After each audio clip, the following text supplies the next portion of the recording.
Today we'll be doing a ColdSnap, triple ColdSnap draft. I actually like this format a lot. It's a little bit different. It somehow ends up being a really weird small, because it's a small set, it's actually like pretty powerful in a weird way. We're going to be trying to get Ripple cards.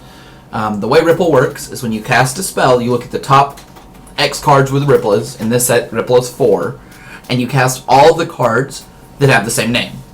And then they activate their Ripple card. So if I look at the top 4 cards and I see 1 copy, then I look at the next 4 cards.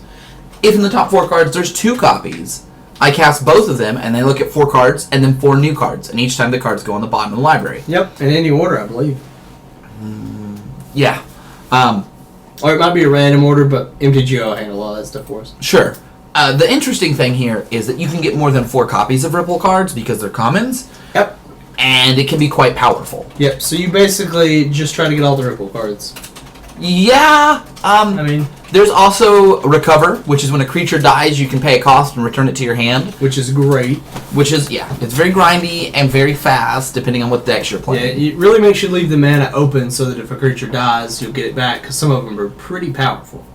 There's a +3/+3 pump spell that recovers for 1 in the green. There's a return target creature from your graveyard to your hand, I believe. Yep, the black one returns graveyard. Okay. Let's see, there's Brave Fire. I don't think we should first pick it, but I think I'm going to because it's a couple bucks, right? Yeah, it's worth picking It's first. $3, but That's worth first picking. And also, I like it because I actually like this early because we can start picking cards with cumulative upkeep now. And Yeah. it pays for it permanently. it does. And it used to be that it caused mana burn. Now it does not. Yeah. And the mana used to carry over to other phases. Now it does not. So if we weren't picking Braid of Fire, you can take Snowlands early. I wouldn't take it this early. I wouldn't take Glacial Plating. It's hard to pay cumulative upkeep snow. Boil Griffin solid.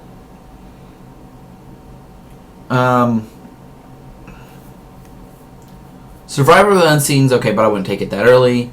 I don't think Surging Aether is good. I think it's one of the worst Ripple cards. So I would probably end up taking Boreal Griffin, Surging Might, or Zombie Musher? I think Zombie Musher or Rhinebound Dead. Rhinebound Dead may not be worth actually playing. It's fine. You just have to pick up the snow mana. You do have to kind of commit to an archetype. If you're going to go snow, you got to go in on snow. And you'll notice the lands are allied colors, so we're going to try to go allied colors. I don't think that one's worth enough. It's worth a lot in paper. It's $1.66. Okay, so we have other options here. I like the White Shield Crusader. White Shield Crusader's alright. It's going to be hard to play, just that. Boreal Center's good. Both the Aurochs are good. Grim Harvest might be worth taking this early.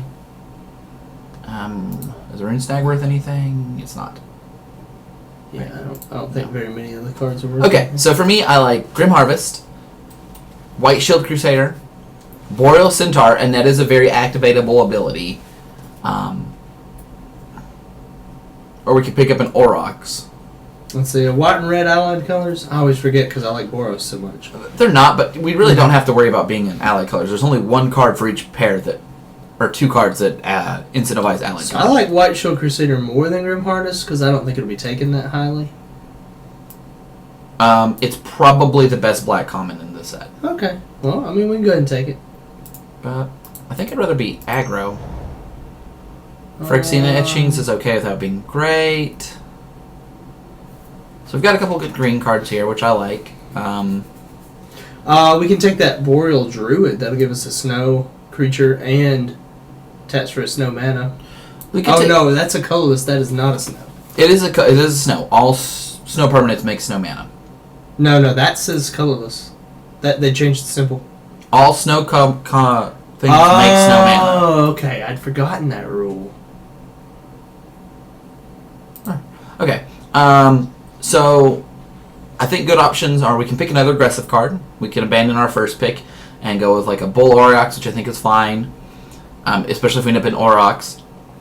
We can take Feast of Flesh and have a lot of ways to kind of deal damage. I mean, to the small Javelin of the Ear is really good if we're going right red. If we're going to stick with the raid. I mean, I like the Javelin. I don't love it, but sure, we can try it. I don't think it's terrible. It's just expensive. Okay. I like Juniper Order Ranger. We can pick wall shards and pick up a sort of focus that is not so big on necessarily killing our opponent, but milling them. I don't like that. I think we should be green-white. There's a lot of good green-white cards coming this direction. Okay. Well, Juniper Order Ranger is the best one. For green and white? Yeah, for green and white. We could take a white card here and see if a green card wheels. Frostweb Spider might actually be the best card here. Or Keldon Outrider. We could just take another white card. It is safer, and see if any of these green or white card wheel, and make a decision based on that too. Whatever you want to do, I'm all for forcing the colors you want. Alright, so we've got Aurochs Herd. We've got Squall Drifter. So we definitely should be in red-white here. The green-white. Yeah, I think Squall Drifter is probably the best. The tap target creature is pretty good. Yep. We hope the Grunt comes back around. No, the Grunt's not playable. Oh, it's not good? There's not enough cards in graveyards. Oh. And yeah, it's not worth anything. Squall Drifter will be great though, so we'll go ahead and move red over here. We'll go ahead and plan to be green. Wow, okay, that is a late Grim Harvest. There's the Ripple 4 guy. We need to take that. Rite of Flame? Not on this list. Yeah, Surging Sentinels is the best. Yep, by far. So one of the things is ColdSnap is a little bit weird of a format, so people might not necessarily know what they should be taking early and not. Like, it's surprising to see Grim Harvest this late. It's surprising to see Surging Sentinels even more. Definitely, that's the best card here. So we just keep looking for Surge, or for Ripple cards. We have a couple options. We can take the Outrider for another good 2-drop. We can take the Frostweb Spider, which is a more powerful card than the Outrider. Or we can take the Arctic Nishiba as our high end, which is very powerful, and we'll get through more stuff, but I think I'd rather stay low to the ground. Those are all three very strong cards, by the way.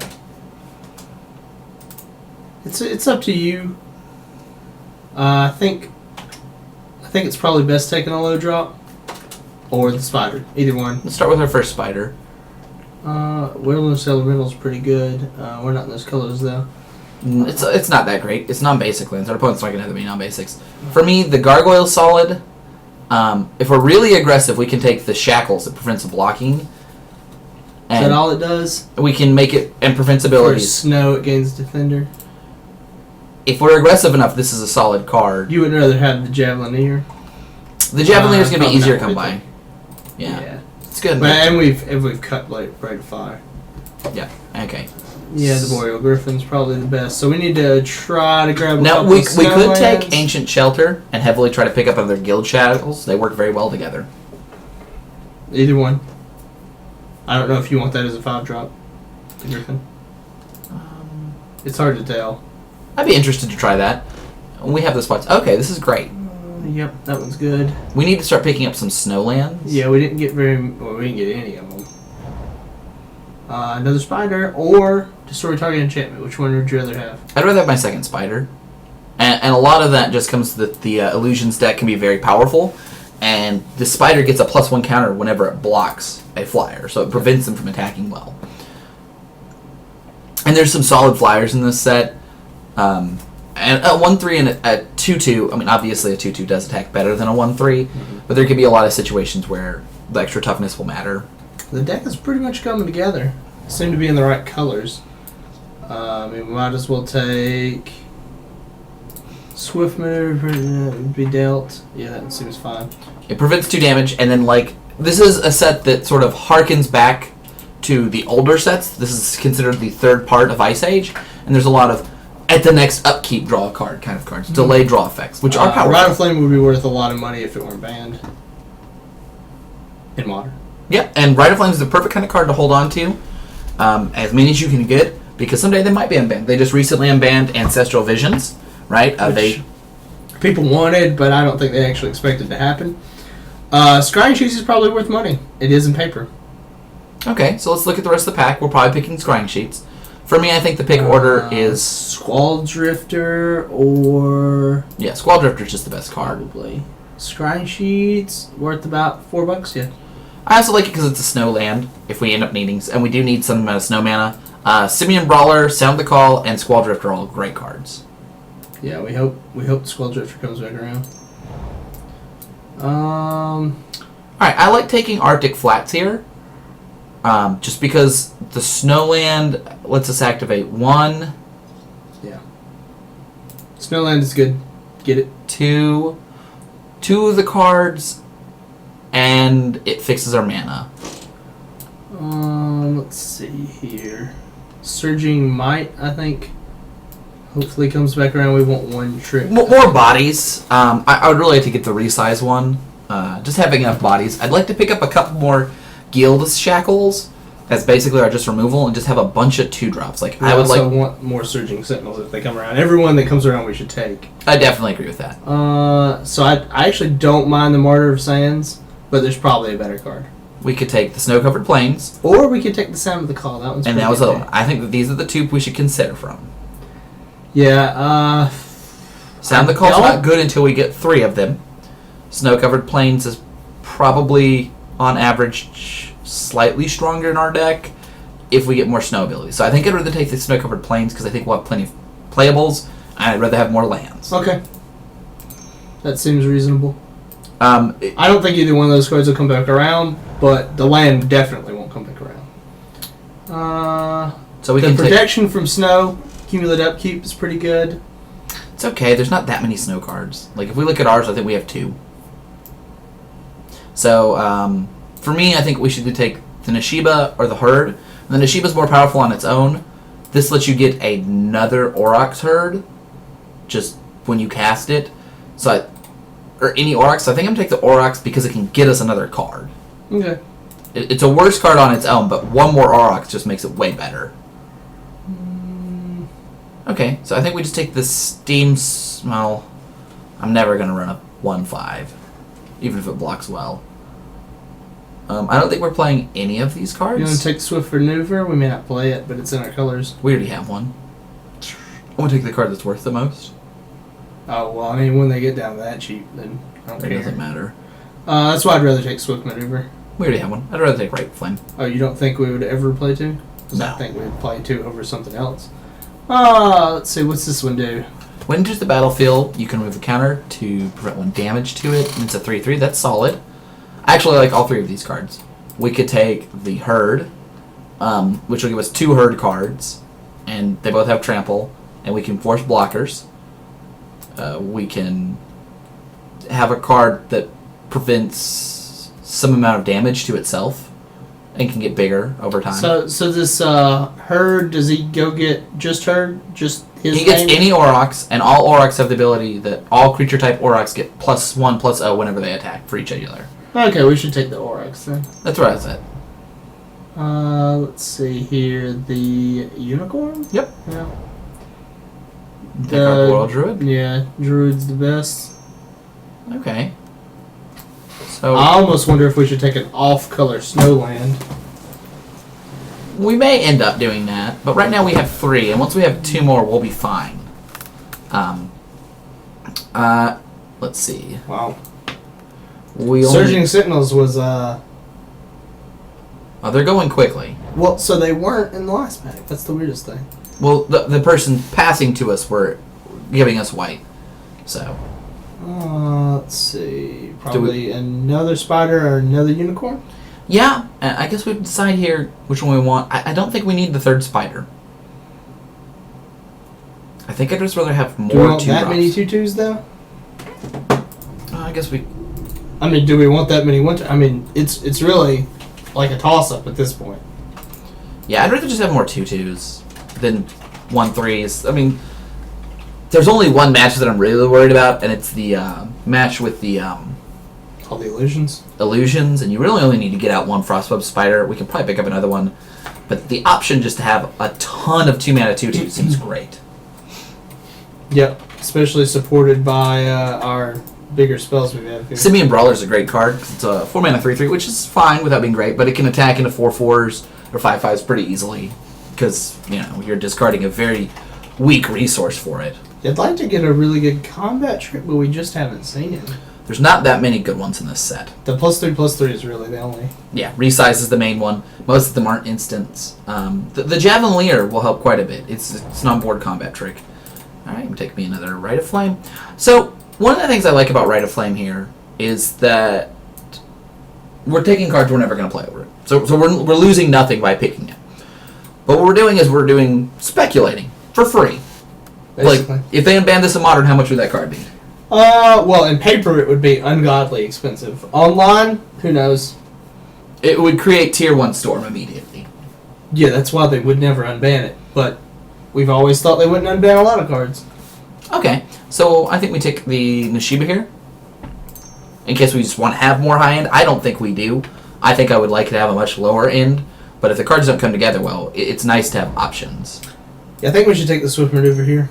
Yeah, sure. Because we might want 2 combat tricks. Well, this is a pretty bad combat trick. Look, there's a third one. Oh, yeah. Didn't expect that to happen. Well, just because it only prevents 2 damage. And that's just not a great combat trick. It doesn't make you win combats that you wouldn't normally win. It just makes you not trade when you would normally trade. You know? Yeah, I agree with that. And that, it draws you a It does card. replace itself. That's about it. So I like Mouth of Ramnam, and I like Surging Sentinels. Probably want to just first pick Surging Signals. I agree. Mouth is fine, but you need a lot of Snowlands to make it great. It does kill another creature. Aurochs Herd is great here, too. We'll probably have a green or white card wheel.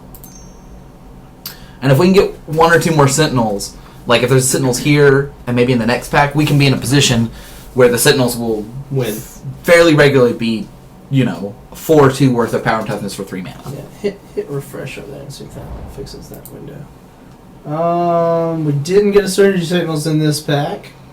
We can get another Snow-Covered Plains, or we could get the Keeper. We can get the Owl Keeper, which is fine, a 3-mana 3/3. We can get Phyrexian Ironfoot, which is a 3-mana 3/4, which that's pretty good as well. The Plains is fine. I actually like the Owl Keeper. I like to have strong creatures like that, and they turn into evasive threats. Let's check Arkham Dagston real quick, make sure that's not worth a ton of money.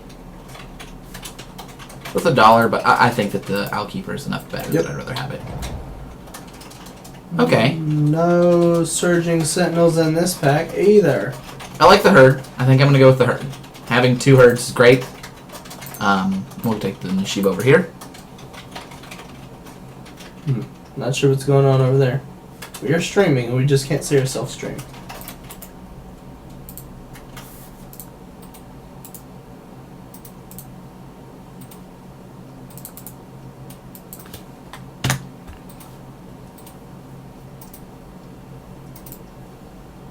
Yeah. Alright, we've got the Boreal Griffin. We could just start taking Keldon War Cries and try to get enough of them to be decent in the last pack. Yeah, I mean, we can take that. That's fine. Or we We could could take also the Griffin. take the Martyr. I don't like the Martyr that much. Oh, it's still into turn now. We can take the Snow-Covered Land, the War Cry, or the Griffin. Either one of those 3 is fine. How many things do we have to care about the Snowland? Not very many. 1, 2, And the 3. Okay. Shackles. Yeah, I'd rather have the War Cry at this point. there's another Shackles. So for me, I You wanna like... try the Sound of the Call. No, it's too late for that. That ship is sailed. For me, it's the Shackles or the Ranger. Do we want a second Ranger? I think we kind of do. Now, They're the second really Shackles prevents our opponent essentially removal. But the Ranger is also quite good. Both are very powerful. What fits into our curve better? The Shackles. It costs 1. More 1-drops are always important. It is another reason to play a little bit more white mana. Or sorry, snow mana, but we have a pretty solid high end. Well, we already. might will the Ranger. We may. That was another consideration. We could take the Boreal Druid, or we could take an off-color Snowland. In the matches, we need more snow activations. Probably would just take the Boreal Druid. I don't think we're playing either one. There's another Unicorn. And another Spider. 4, You want 5, to take the 6, Spider this 7. time instead of the Unicorn? Yeah, I do. Well, yeah, I do. We have a lot of 2 and 3, 1 and 2 and 3 drops. Yeah. We have some pretty powerful high in there too. We do, and I like how we have 2 herds. And there's a very good chance that we just run a bunch of cheap cards and a bunch of kind of expensive cards. It's weird that a curve isn't very natural, But the fact that the herd can get another herd and then can get another Auroch is pretty strong. I like the Druid, I think, the best in this pack. Yeah, I don't think we'll run another just 2-drop. And we may not run both Druids, but we're more likely to run 2 Druids than we are another Druid. A third Unicorn. Well, you want to take a third Druid? A third Druid. Take the 1/8 flyer? No, I don't want the 1/8 flyer. A third Druid will let us very consistently get to 3 mana the games we want to get to 3 mana. Yeah, I do agree with that. I think we definitely take the Plains. Yeah. I did not expect that to come back around. Okay, let's go ahead and take the... Yeah, let's definitely take the Ronin. And I don't know if we'll play it, but... Starting in the sideboard, some decks have a lot more snow creatures than others. So I'm really hoping the Ranger wheels, but I think it's pretty unlikely. But we have a solid amount of playables. Like, we're not even playing all of the white and green cards we saw, and we have 25 solid playables right here. Mm-hmm. There's a lot of power in this set. Like, a lot of these creatures aren't necessarily huge. The other thing I like about having 2 Shackles is it makes our Sheltering Ancient a lot better. Because the cumulative upkeep is putting a 1/1 counter on their creature, which is really hard to get around, unless you can prevent it from attacking and blocking.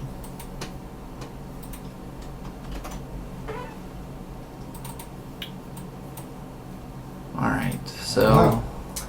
let's take our Boreal Druid. I want to take the Melting. I don't think we're going to play a second Boreal Druid, and we might need an artifact or enchantment destruction. See, the thing I like with the Druid is that we can just have a lot of flying, but okay, I'll put that on my board. Alright, let's take a second Brawler. Yeah. I definitely do think we made the right pick taking the Shackles over the Ranger. The Ranger is an extremely powerful card, but it's just so hard to justify taking a 5-drop over a 1-drop removal spell. And we have 4 pretty solid snow cards. So let's double check here. Let's put in all the cards we consider playing. Main board. Maybe we won a trick. Probably don't. Probably don't. Okay. We'll pull down all of the non-creature spells, which should not be very many. Which is one of the reasons... There's only 4, and 2 of them you just added. Yeah, I'm pretty sad that we didn't get more... We didn't emphasize the War Cries more, because they would have actually been great in this deck. Yeah, I think we just cut the Warcry and the Swift Maneuver. Just be a tap-out deck. Creatures. With 3 Royal Druids. That's pretty impressive. Alright, so that makes our 2-drops a little bit worse. But I do like all of our 2-drops. I could see cutting a 2-drop. Yeah, we have 28 cards, so we need to cut down to 23, so we will be cutting 5 cards. Okay, so either I would like to cut Boreal Druids and some high drops, or maybe like 1 2-drop and a couple high drops. Like, keeping a lot of high drops with a lot of Boreal Druids is not terrible, because you can get to them pretty quickly. Like, it's very easy to play a turn 2 3-drop if you have a pretty consistent turn 1 Druid. That's true. Well, I think the herds are probably better. Yeah, so the ones that I would consider cutting from are here for the 5 and 6 drops. Yeah, that seems fun. But I'm not sure I want to cut all of those. The 2 drops I would consider cutting. I do like this card. No, I think that one's so much more powerful. It's pretty hard to get white. You think about this as It might be a 3-drop, but it might be a 4-drop. I think we're a little... Well, actually, we're probably about equal in white and green. We're going to start with more green than white because of the Druids. I don't mind the Shield Crusader, though. Pro Black is a very powerful ability. Well, and gaining flying until end of turn is pretty important. And it can always be 1 bigger if it can be played. So yeah. Alright, well, let's go ahead and start cutting those 2 cards. Yeah, we probably don't need 3 6-drops. Gains us life, but yeah, we don't need it. I actually really like the first strike because we have such access to snow. So we need to make a few more cuts here. I think we're going to cut a spider. I know it's one of our not very, very many 3-drops, but just running that many spiders is not great early. Alright, so we need 2 more cuts. See, these are the difficult cuts. It should be a 2-drop. We don't need this many 2-drops. So you think we should actually cut the Shield Crusader, or you think we should cut one of the ones that just... I I would cut one of these two. Well, we could cut them both and be done. Or we could cut Sheltering Ancient if you don't think that it's very good unless we have the shackles. I'd rather cut like that. So you no, know the Sheltering Ancient actually can be quite good in a lot of spots. If your opponent has a 1/1, it takes 3 turns before they even have a decent creature. And you can, well, moving the counters around is kind of tough. Yeah, maybe the Sheltering Ancient is just too cute. Like, usually Sheltering Ancient goes better with more removal, and we only have 2 pieces, so you're probably right. And then 1 unicorn. Looks pretty good. So we're running 1, 2, 3, 4, 5, 6, 7, 8, 9, 10, 11. We're running 14 early spells. We might want to cover another cheap spell to pull in the Nishiba. Just because I don't feel like we have as much pressure as I thought we had initially. Like, our deck is more mid-range than it is aggro. Because I thought we were drafting an aggro deck, but this looks like a mid-range deck, right? What's the Aurochs do? The Rhyhorn Aurochs? It's a card we can fetch with our second Auroch, so it's basically not cuttable. And it can force them to block. Creature blocks. Okay. Yeah. That's what it does. It's 5-mana blocker, but it does force. Huh. Yeah, and remember, when this attacks, it's usually an attack as a, 5/5 or 6/6. What's the Owl Keeper do? I don't remember all the cards. It's a that one's 3/3. really Yeah, good. that's We want great. to keep that one. Is the Javelin Air worth keeping? I think it Because is. it does have commutative upkeep. Yeah, but the good news is, like, well, we're a tap-out deck, so it might not be worth keeping early. Might be a card we bring in. Yeah, so then we have room for the Nishoba. Alright, let's see what it recommends on lands. It looks about equal with a slight leaning towards green. Yeah, we could consider trying to... I actually like all these 3-drops better. We could cut one more 2-drop to run one more 3-drop with the Druids, because the Druid plus any 3-drop is a 2-drop. But I don't know if I like that.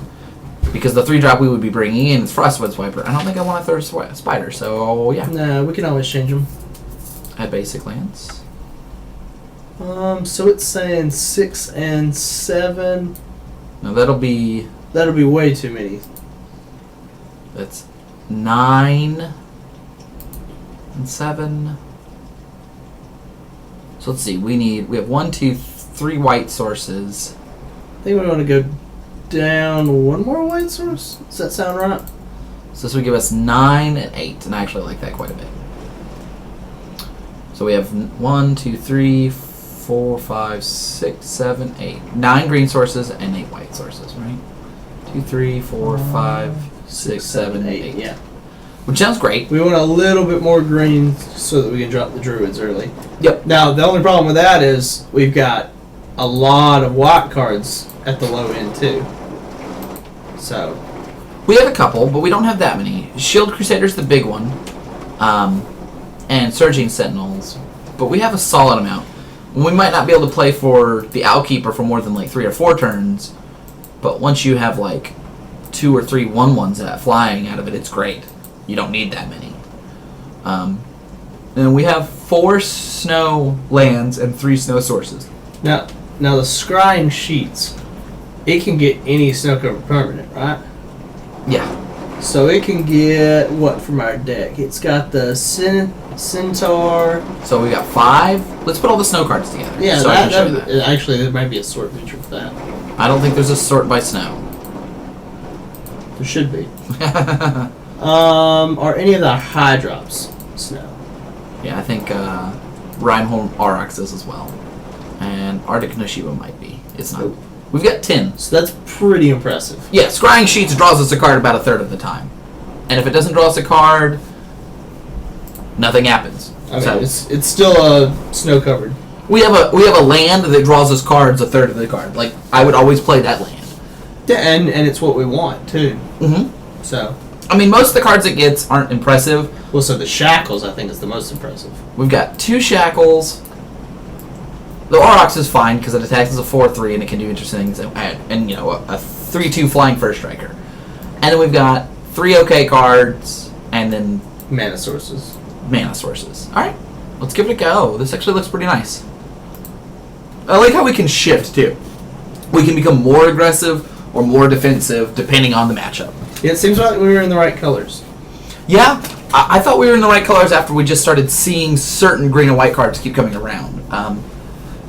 We didn't see any of the good red cards come. We saw some of the good blue cards and none of the good black cards. So I just like that we have, some Rite of Flames going on. Yeah. I'm buying Rite of Flames. I personally own like 15 Rite of Flames. Huh. That would be worth so much. What are they worth in paper? We can check real quick.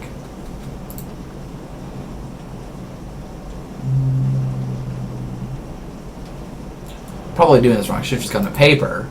Oh, they're only $1 right now. That's wild. The only format where they would be any good, though, is Modern, and they're banned. At one point, Rite of Flame was a lot, but I don't know where it is. Rite of Flame. It used to be like a $5 card or something. Who tracks that far back? Probably TCG Player.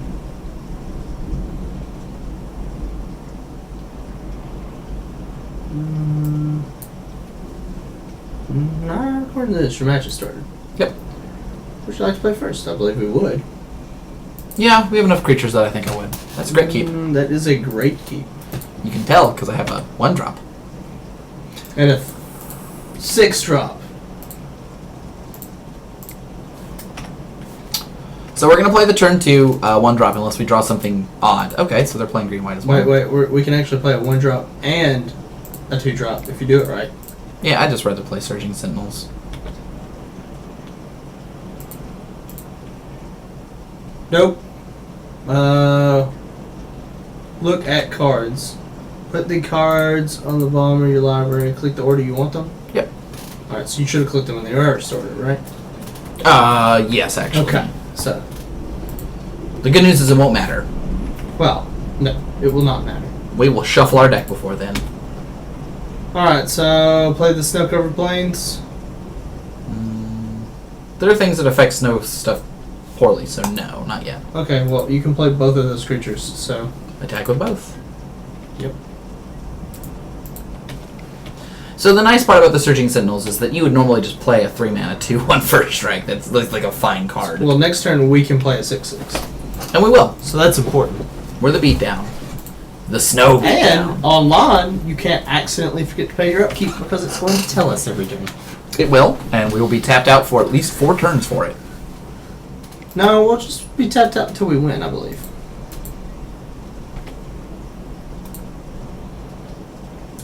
So we want to attack with the first strike and a 2/2. Yep. If I had more than one sound in the call, I would not take this block. He probably won't.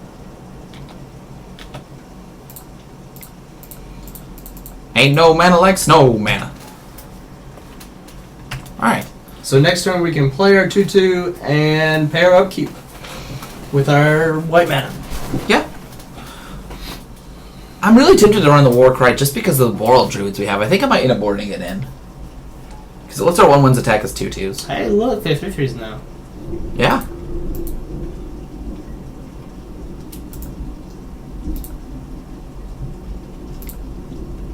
Yes. Alright, so we want to attack with just our 6/6? Yeah. And let him trade the 2 creatures for it? He probably won't. I wouldn't.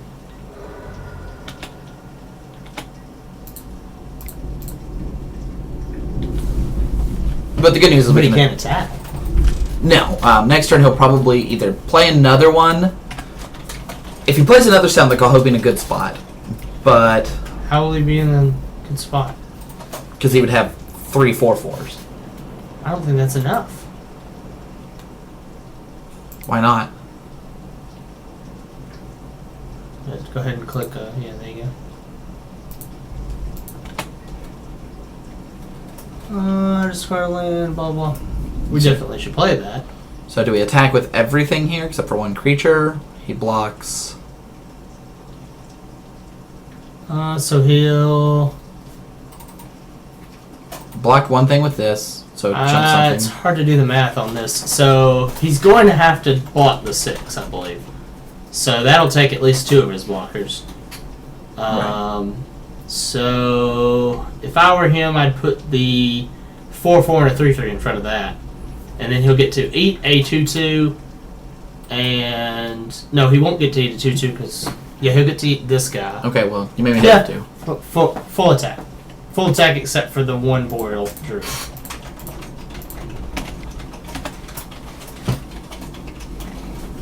Either way, there's some decisions for him to make. Yeah, and he can sacrifice the Martyr Spore and give his creatures up to +3/+3. All of his creatures? Yeah. No, wait, target creature.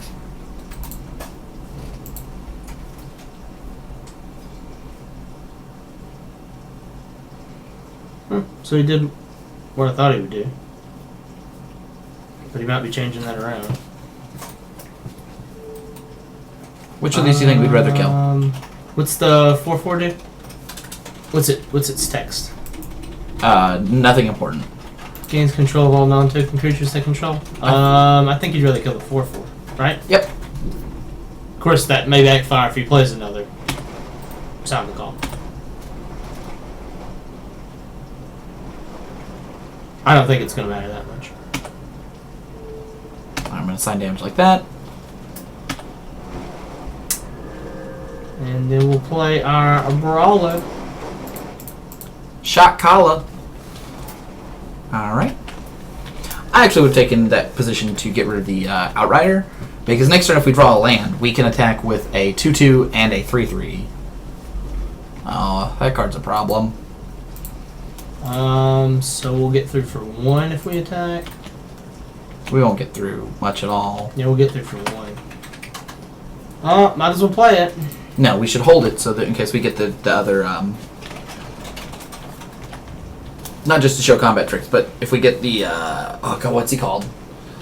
I don't know what you're even saying, Daniel. The Ranger. Whenever another creature enters the battlefield, the Ranger and it get bigger. Oh, okay. Why does that have a 4 on it? Because he can remove a counter. Oh, to prevent damage. Okay. Yeah. That should end the game. It will. It'll actually end the game in 1 turn. After it dies. Yeah. Several turns from now. Oh, you shouldn't have tapped the white, though. You should tap the green. Oh, right. So he can punt the Outrider. So he can't attack, or we'll just attack back and kill him. Now he's getting in a position where he can attack. He can chain some herds together.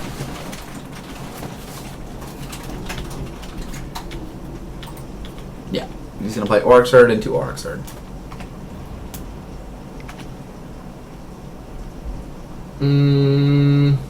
We've got time. Well, yeah, had you tapped correctly, he wouldn't be able to make this attack. Yeah.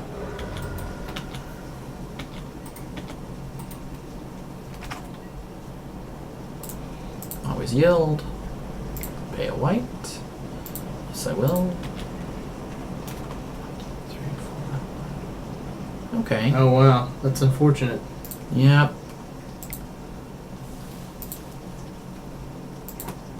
We have to draw land next turn, or we still won't be able to cast it. It's true. Because we need to keep the Keeper going for as long as we can. Just for 3 turns. We'll win in 1 turn attack after it dies.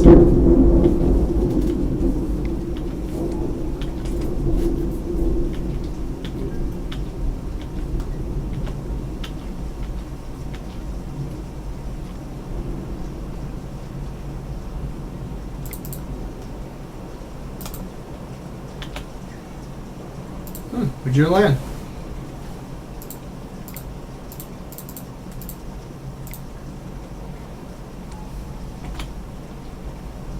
We want to get another one of the same thing, right? Yes, we want to get 2 herds and then a Rhinewind. We also have to draw land for this one to be cast. Yeah. But we're okay with that. I mean... Okay, so we do have to be careful because he has 2, so these both attack as 6/6s. He still can't attack. We're killing on the backswing. Now, we could decide just to get our 2/1/1s here and attack him for 2 and then kill him next turn. Okay, that seems reasonable. No, we'll get 3 right now. So let's do it. Kill it. Let it die. No. Oh, yep, you're right. I'm not used to using these triggers. Right. Yeah.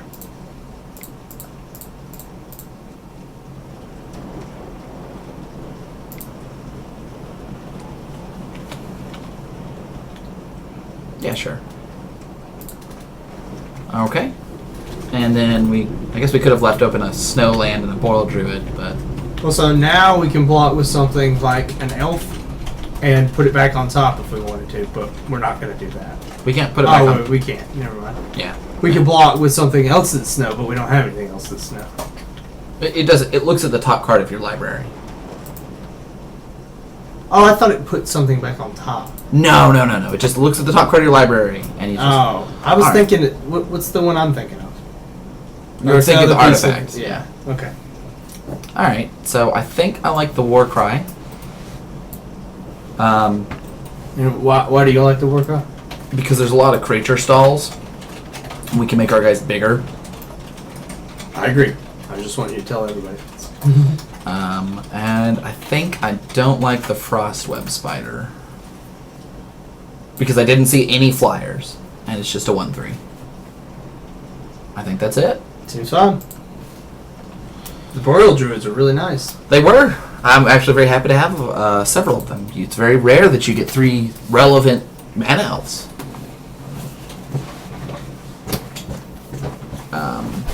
So, I guess we don't have to be offensive necessarily to win. We do have some flyers. We've got a 1/1 flyer, which isn't great. We've got the Owl, which is great. And this looks fine. Pretty decent, but not great. It's not perfect, but it's fine. Oh, now they're the one with the Boreal Druid. We can shackles this to keep them off mana. Do you want to do that? I don't know that that's worth it. I don't think it is. I agree, by the way. Just because they can attack with it otherwise. So they're the people that are picking up all the sound the calls. Alright. I will take this trade if they offer it. They're not going to. No. They've had a pretty explosive hand every game. Yeah. Alright. See if we can surge. Yeah. We could have attacked ahead first. But I think they would take that trade. I don't think they would. Wow. Look at the cards. Okay.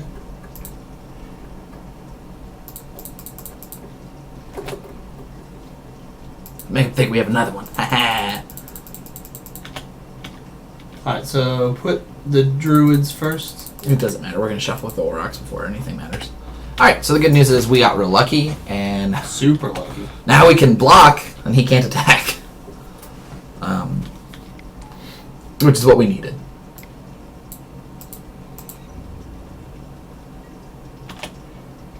Alright.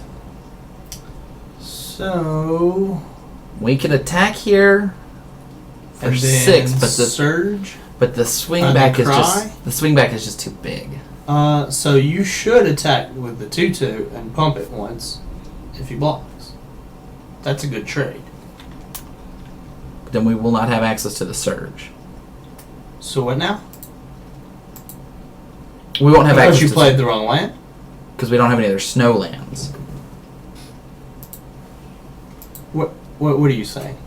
Yeah, we can't Did you play the wrong land? Yes. Okay. So- We don't need the surge. We'll just double block a 3/3. Unless they play any combat trick. But sure, we can attack. I mean, they're not going to block. No. Their blocks are poor. Now, if they do block, we want that trade because it messes up them ever attacking us. I guess. It's the perfect attack for us because they will not block, and if they do, it's better for us that way. That's a good point. But in the future, don't play the wrong land. yeah. Is really what I was trying to get across to you. I think I'd take the trade with the Boil Druid. I did not. Alright. Go ahead and Why would pass. they take a trade? What? I would trade my Boreal Druid for their Boreal Druid right now. You're saying Boreal Centaur, right? Yeah, Boreal Okay. Centaur, sorry. They couldn't trade. Pro Snow! That doesn't even matter. No, it doesn't. Alright, so just play a Plains, I guess. Then we can play a Plains and Simian Brawler. So they're going to attack with a 5/6, and if you War Cry, you get to kill it for free. Yeah, so we can play nothing. We can put the... Or we could take 5 for one turn. We could put Oh, the- actually, as long as we don't attack, they won't attack. Because we'll be trading a Centaur for their big guy. How will we trade a Centaur for the big guy? Because we'll... Oh, no, that won't work. That will not work. Why don't you Shackles On the Pro Snow creature, we can't. Okay. I think we should build our board out. I think we should cast do the it. rocks. Keep our snow covered land up. Oh, never mind. I would have played the other guy. I mean, they're just going to attack with the 5/6.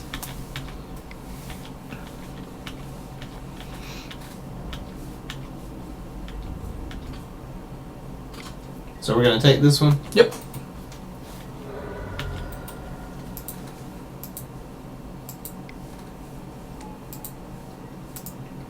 Can't be... Okay, it's just a 3/4. Alright. Play I think Plains. Plains again. We can play our buddy here. We've got a Alright, really... so now we can block the 5/6, but we still don't want to. Now we could attack with this, but it just means that our opponent's going to trade their Centaur for that. So we'll just wait a turn. Yep. And... So now if they attack, we plus our 2 creatures and kill the creature, right? Yeah. And this is costing quite a bit of mana, too. Or do we... do we want to... No, we can't chump block. They might full out attack. If they do full out attack, do we want to chump block the 5/6 with a 3/3, which is a terrible chump block? No. Alright, so we want to...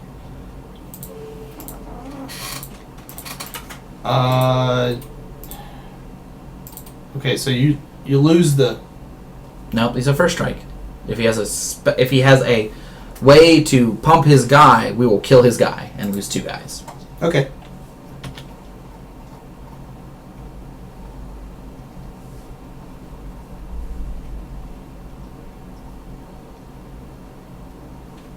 Let's hide order them as well.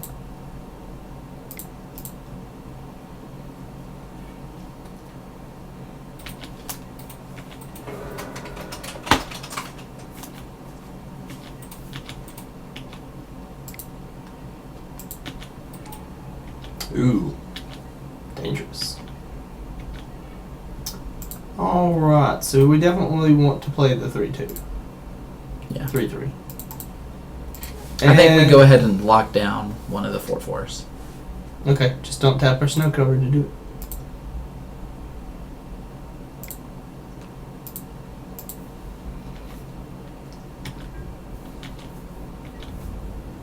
Oh, we don't have any good attacks. Probably shouldn't have played that extra land. So we could have pitched it. Yeah.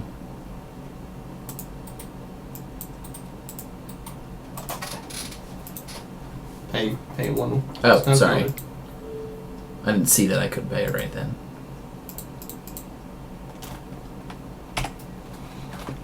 I don't think they're going to attack, but reducing the number of good attackers they have means they're less likely to attack. Well, we just eat one of them with our first strike, so Right. they don't have any good attacks. I mean, we can always attack with this creature and make it kill one of their 4/4s, by the way. Oh, wow. So they have a 2/2 that will become a 3/3. There's some sort of trick here. They do? Why would they attack with a 2/2 otherwise? They have a snow permanent. It'll make it a 3/3. It'll trade with anything. So you think we should do... How do you think we should block? I think we should double block double block one of the 4/4s or one of the 3/4s. I mean, if they have a trick, we just lose, right? No, we double block 2 of our 3/3s on his 3/4. No, on his 2/2. And let him trade his 2/2 for. I don't like that. Yeah. Yeah, so we let him trade. So two onto the 4/4. Yeah. So he And gets one. if he has a trick, then he just wins. That's all there's to it. Yeah. Well, we can put another block. There's no reason to. I mean, It's safe here. but it'll just die. There's no reason. It'll only die if he has a trick, No. That's a 4/4. He'll just kill that one. and then not either of the 3/3s. Oh, That's good right. point. Okay.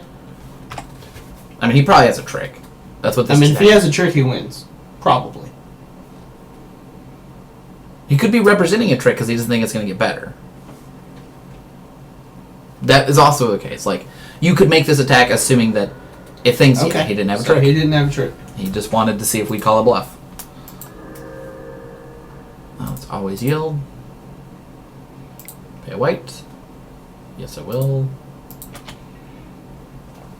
Definitely play that. Yeah. You So we're not attacking with the 3/3, so we can attack with the 3/3. mean we're not blocking with a 3/3? Yeah. Yeah. Definitely. Why not the 2/2 as well? I was actually going to attack with this for 4 and attack him for 7. Okay. Well, what about the 2/2 as well? The one that we can pump. Well, we can't pump it because we're using that ability to keep this back. Yeah. But we can pump it if it kills 2 druids and keeps them alive. Yeah. Alright. Then our opponent will get 3 through this turn. That looks fine. Yeah, I mean, we're on the winning end of that one, right? Yeah. Even though we're at 7, I think that's still a good attack. Yeah, we got through a ton of damage. Alright, so let's go ahead and give this defender. And I think we can... Yeah. It'd be nice if we had another snow mana, because then I could have kept back our 2/2 to block their 2/2. Okay, well that's not going to be good enough. Yeah, definitely play both planes for that. I think we should go ahead and pay for it one more time. You might as well keep that in your hand. We have to use the planes, which means we won't be able to make that not block or attack. That's fine. I don't think it's going to attack anyway. Unless you think it is. We'll probably attack with all of these creatures. We'll double block 1. Double block 1. Okay. Alright, now we cannot attack this turn. No. So maybe we shouldn't pay for it next turn. We could have attacked with a 4/4 and traded for one of his... Well, let's trade for his 2/2. Alright, so we should pay it for it this turn, though. On our upkeep, we'll decide.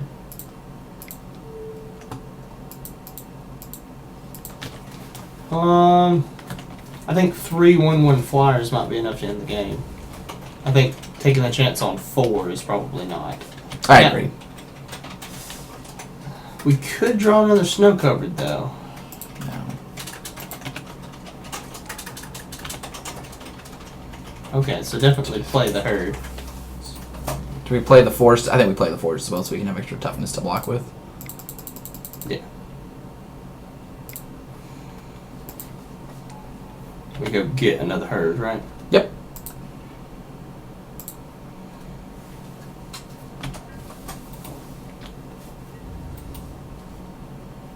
I think we just wait one turn to not trade for that. The next turn we'll go attack with some pretty solid creatures. Or just keep the crown game locked up. Well, I mean, we definitely hit them for 3 flying next turn. Yeah, each turn, starting after this turn, we'll hit them in 3. We have them on a very short clock. And we don't really need to do anything else, make them do the bad attacks. Yeah, and they don't have the Aurochs to really have that strong power.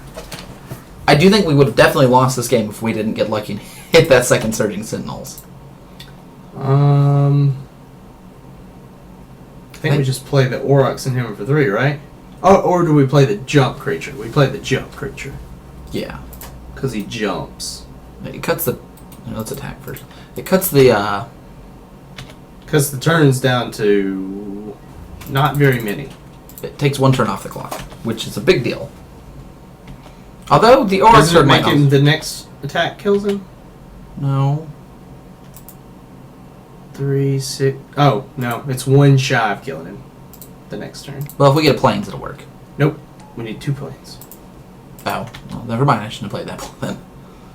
We could have played both. The Arc Sword does block that, but I think that the Defender is better.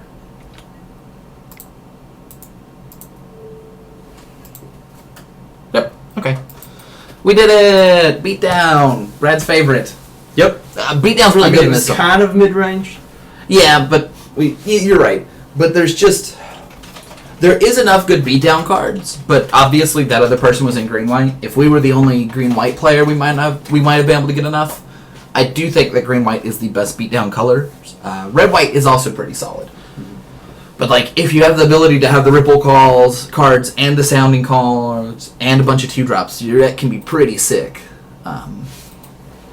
So let's see. The creature that makes flyers won us both games. Yeah. But they have board stalls. Like, that's why I like to have 2 spiders in the main board. There's a lot of good flyers, a lot of powerful flyers in this set. We talk about the recent bannings real quick. Just for a second between the matches. I'd just go to the modern decks, I guess. The modern decks? Yeah. How they'll change. Oh, how they'll change. Much better idea, yeah. So the banning itself was Eldrazi, which means, obviously, Eldrazi went from the very best deck to a good deck. It is still a good deck. It's still a deck you can play. Yeah, click on the deck. I don't think this is the updated list. No, it's definitely not the updated list. So what actually got banned was the eye, and so that brings this from an almost unbeatable deck to a just a good deck, I think. It is. So the eye will get replaced with let's see. That's it'll have to be some colored land, I believe. Maybe even the Pain Land. Might be Pain Land, it could be Man Land, it could be Mutavault, it could be Blink Moth Nexus. There's a lot of options for good mana. It won't be a 4-mana spell. I mean, it won't be a soul land. It won't make cap for 2. And maybe we won't play decks that have Eldrazi Displacer and Sky Spawner as often. Maybe the shells will change. Maybe the deck will change. Like, there's a lot of things that could happen. Maybe because Blue-White Eldrazi was probably the best list when you had Ayabugan, but maybe that changes. Maybe what the actual deck's A lot of people tweaking. are saying, like, it's going to be like Jund, only it's going to play Eldrazi. Maybe. There could be mono black lists. There could be a lot of lists. Eldrazi has a lot of flexibility and a lot of options. I'm not sure which way it'll go. We can look at see what other Eldrazi lists are. Oh gosh, there's so many Eldrazi decks. Mm-hmm. Well, The red-green probably doesn't get much worse. Red-green. I think red-green's one of the ones that gets a lot worse because they have World Breakers and Reality Smashers. The lower the curve, the better it is not to worry as much about the eye. I don't know. It's interesting. The eye makes things like Endless One and Mimic much, much better, but the eye also makes cards like Reality Smasher and World Breaker a lot better. It makes the deck more fair for the eye to be banned, but I don't think it makes it less powerful. It just makes it slower. Right, but so here's the thing. I don't know if it can stand up to Affinity now. They'll just put it. I mean, how many pieces of Graveyard Hate, Outer Effect do they have right now? And the answer is like 2? They're running 2. That's not what I'm worried about. What I'm worried about is them actually playing other creatures before I can play mine. Oh, yeah. No, so they're not going to go toe-to-toe They can pre-board. still do a second turn Thought-Knot Seer. They can. It'll be unusual. It'll happen about half as much. The thing with it is, like... I believe less than half as much. Yeah, a little bit, but not much less. But, like, before Affinity and Eldrazi went head-to-head game 1, it wasn't a favored matchup too terribly much on either side. They were both great. And now, Affinity will go back to the normal position of having a better game 1 than most decks. And having a worse games 2 and 3. Which is sort of where it should be. Like, Affinity is a combo deck, and combo decks traditionally have a better game 1 and a worse games 2 and 3. So, like, that's how it goes out to play, and that's how it should play out. If you're playing Storm, you're probably going to win game 1 in most games. but you're probably going to be facing a lot of hate if they have the hate cards. Games 2 and 3, you can lock them out. Yeah, they'll probably cut World Breaker. They'll probably add in more spells. Yeah, there's just a lot of different directions they can go. Whether they want to be a Lightning Bolt. I like the Lightning Bolt Ancient Stirrings route, but, there's no reason to say that They'll probably cut Drowner. The blue-white version is. Yeah, Drowner is a pretty big loss there. Let's look at the how much I cost. I costs now? Yeah, click the I and see the graph for it. Oh, it's going to be a sad graph. Ooh, that is a sad graph. Look at that graph. $26. I mean, even if it was 20. I mean, 20. And it's currently at 2. online, it is now $1, and it was... Okay, well, it's bounced back online. It was at 104, and it's at 193. The thing to remember is that Eldrazi is a legacy deck now. No, it's not bounced back, because... See, March's price? Oh. It was at like 8, but right before that it was at 10, and now it's 2. No. What I'm saying is it's starting to. You can see... Oh, it's going back, because it overcorrected. But look at the paper price. Just click the other graph. Oh, sure. Here, I'll pull it up here. No, I won't, because I can't find it. The Don't paper close price. tabs so quickly. I hate the tabs. They're my enemy. Now, click paper. Same thing. It's at Well, 16. look at February. It was like, approaching 50. Okay, well, Now it's approaching 15. So you can look at the volatility of cards and paper versus online. Online cards rise much quicker and fall much faster for the most part. This was a $50 card at its height, and it's currently sitting about 16. And online, its height was somewhere around $26, and now it's 2. So that's a tenth of the price as opposed to half of the price, or maybe 2/3. Best case, One yeah, third. 1/3. 1/3. So paper cards retain their value through stuff much better. So well, you can still play it in EDH and stuff. So. well, I mean, it's still a good legacy. Like Eldrazi Stompy. This is Stompy, but the one I've seen is Eldrazi Mud. So Eldrazi Artifacts. I think Eldrazi Mud looks really fun to play. It is. It looks like a really good deck to me too. And now's a good time to get an Eldrazi Mud. It is. It really is. I think that it will be... Mud has always been a deck in Legacy that has struggled to find a real home and a real foothold, and has had okay matchups, but has been just too bad against certain other aggressive decks. And the Eldrazi decks have just done a lot better. What is this? This is the Stompy... So this is a slow one. I don't like the slow one. I like the fast one. I don't know where the Mud one is. This is technically the Mud one they said, but this is the one I'm seeing. Go back to the Mud one. The Mud one runs creatures I don't want. I don't want to run Inbringer. No, this one doesn't play like most of them that I've seen. Right? It does have Crystal Vein, which I do like, but the Stompy version, which is the one I like, is just lower to the ground and faster. It's not going to lock you out of the game permanently. Well, the Chalice might. But with 4 Chalice and 4 Thorns, they're going to keep you off pretty long. Whereas opposed to this other one's running 4 Chalice. It's not even running Thorn. I don't like this at all. Yeah, I don't like that one. This is the version I like. This isn't that colorless one is not the one I've seen. So no, the only things that I'd really change here is I would consider dropping Oblivion Sower. It is usually a 3-mana 5/8 or a 4-mana 5/8. So in Legacy, would you play a 3 or 4-mana 5/8? That's pretty good. Yeah, that's what they're I'd play that. In Reality Smasher and Oblivion Sower often cost the same amount, not always. And the other part with it is one has haste and the other has extra toughness, so it's just worse. Which is obvious. You can tell the only card they're running 2 of. But and you might get a land off of it. Yeah, Brad and me have played a lot of Legacy decks. As a burn deck, I can't usually beat Chalice of the Void, and I certainly can't get my creatures through because most Chalice decks. I've talked to people that play Mud and basically mulligan to a Chalice. Right. And so I imagine there's some mulligan to a Chalice in this deck. Well, one of the big... When I played Mud decks with Burn, was that I could beat a Chalice with creatures. I cannot beat this deck. This deck has better creatures than my creatures. And the 8 spells they play are also game-winning against decks like that. And, imagine you're playing Merfolk. Can Merfolk beat Eldrazi on the ground? I don't think Merfolk can beat anything right now. Merfolk can't beat anything. Well, it's another Legacy deck that you play that's creature-based. Can you think of a creature-based deck that's bringing more beef to the full table than Eldrazi as far as casting costs to power and toughness ratio. The only thing that gets close is Mud. Mud cards are more expensive. I mean, maybe Elves, but that's Well, more combo. Mud cards may be more expensive, but they're more powerful usually. Let's check it out. I'm not as familiar with the Mud lists as much. Let's see. It's going to take a I second don't to find even it. know if it's represented enough to be on this. It's a pretty... I mean, Food Chain's on here, so Mud should be on here. Should be. They may not call it Mud, though. They might call it colorless.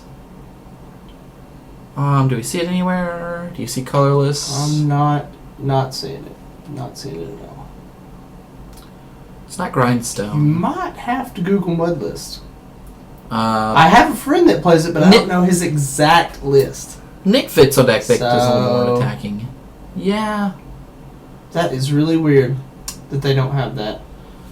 Yeah, Mud runs more I like did not know there was a mono green at 12 post. combo pieces. But anyway. So Mud usually plays Lodestone Golem. It plays what else does it play? I think out of the sideboard it might have the Destroy a Bunch of Lands one when it comes into play. I can't think of the name of it. Yeah. The one that just destroys basics when it comes into play. Or not basics, that destroys land types. Sundering Titan. Yeah, but I mean, it mostly tries to play the same package of Chalice of the Void, Lodestone Golems, and stuff like that. Would you rather be 2 turns slower and bigger or 2 turns faster? So, I like the Eldrazi deck better because I think it's fun to play Eldrazi. But as far as Mud actually goes, it's probably a better deck. It plays a lot more mana ramp to compensate for not having the eye, basically. So I disagree with you there. I think a lot of the decks that Mud does poorly, like as a burn player, I love to play against Mud. They no one card of theirs will lock me out of the game, and I can usually just beat them to death. In fact, if I'm on the play, if I just play a single Goblin Guide or a single creature, they're probably going to die to that before they can get enough creatures out. Really? Yep. Just Even if they first turn Chalice? Yeah, if they first turn Chalice, it's fine. I have other 2-drops and other spells, Fire Blasts, lots of things to kill them with, and their Ancient Tombs do damage to them. They have to lock me out from plus. Now they do play Lodestone Golem and a few other really big creatures.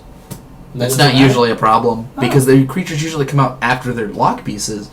This deck can have a situation where... They just play their Eldrazi first. Right, I could see a turn 1 Mimic, an Endless one, turn 2 Chalice of the Void for, 1, and they've already got 2 2/2s. That's 2 of my spells. I can't beat them with creatures, and I don't have enough burn to burn someone out through a Chalice. Like, that's not happening. Fire Blast isn't going to be enough. I've never actually played against the Eldrazi deck in any format, so... I've watched some matches. It looks to be...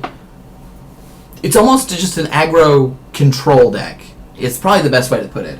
Because it gets its threats down quickly and has a lot of ways to stop interaction. Very similar to Infect then, aggro control. Yeah. In some ways, it's a lot worse than Infect, that it's not targeted.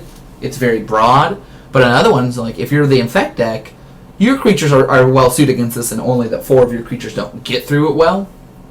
Right? Because you have the lands and the flyers. Yeah, I have the unblockable creature and the flying creatures, and Right. what flies out of this deck? Nothing flies. Nothing They flies have out of this they have Warping Whale and Spatial Contortion. They have 4 cards to kill it and 2 Jits. I do assume a Jit is super powerful, but they don't have a way to search for it. Right. I assume an active Jit would kill you, but An active Jit almost always wins. yeah, but that doesn't happen that often. No, well, it doesn't happen that often unless they can go get it. Yeah. So. And I mean, Spatial Contor or Warping Whale does seem like a good card until you realize as soon as you have a Pendlehaven, you've countered it essentially. Oh yeah. So. And you play cards just go get Pendlehaven. Oh yeah, you'll always get the Pendlehaven. But, it's a solid deck against light. It's good against Miracles. It's good against Bug. It's good against Delver. Because you have decks that lose to being locked out and to fast pressure. Smaller creature decks that are trying to get value, which can be hard because it can lock them out of a lot of spells. Right? Combo decks that are also being locked out of their spells.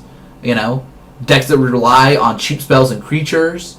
A lot of these decks have the same... It took the best pieces of Mud and added Eldrazi to it. And I think it's actually really good. A lot of people were really incredulous. I think one of the only decks that it's not great against is something like Dredge. The saddest part about the deck is City of Traders is just so expensive I won't buy the deck. That is the problem. Where's City of Traders? Yeah, City of Traders, and it can't be reprinted. So it's only $34 online. Oh yes, look at the paper prices. So that is another advantage to playing Paper Magic. Or sorry, online. So you want Exodus. Exodus right there. Yeah, so 131. they're about 131. They were half that a few months ago. Yeah, they were half that a few months ago. They're $58. So is this all just from the Eldrazi deck? It's from the Eldrazi deck and the Eternal, or what is it called? Eternal Masters. Eternal Masters. Because basically everything on the reserve list just skyrocketed. Makes sense. The dual lands didn't go up as much as stuff like that. Alright, let's go back to what we were talking about before. Sorry. So while we're still waiting on our match, right? Believe so. Yep. That's impressive, actually, how long that's taken some people. This format can be very slow. It's a weird format in that there are very fast decks, mid-range decks, and very slow decks. And I wanted a little bit of each so that we could sideboard the way we needed to. Like, there would be some... I considered in our sideboard pulling in some of the prevent 2 damage cards. Because our opponent could attack in with a 3/3, we could do some gang blocks, and prevent 2 damage to one of our creatures. I didn't know Infect was such a high percentage of the metagame. It's a cheap and powerful deck. Oh, it's mostly just cheap then, probably a lot. Well, it's a very strong deck. It's only 417 tickets. Actually, I mean, a lot of these decks are very similar in price. Oh, look how the Eldrazi deck dropped to almost nothing. Yeah. Money-wise. Actually, it's not one of the cheaper decks. I think it's probably just one of the better decks.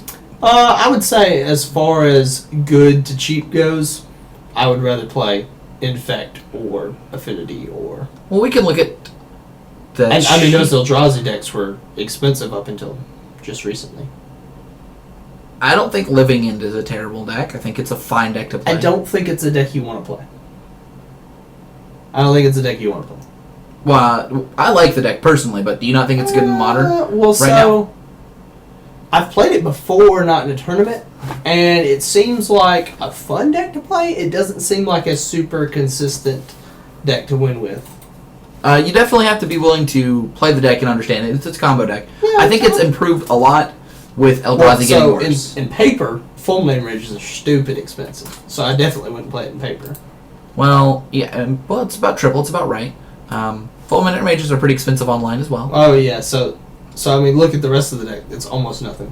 Yeah, Living End is the next most expensive card, and it's basically and free then almost. Bloodstained Mire, which is in almost any deck that's those colors. It's interesting that Black Cleave Cliffs is more expensive than Bloodstained Mire. Look at the paper prices though. I mean, the paper prices are crazy. Oh wow, I have several of these. I should. Well, so I keep a playset of all these, but I'm not using a lot of them, so I'm thinking about getting rid of them. Well, they're unreprintable due to the names. So They could be Modern Masters.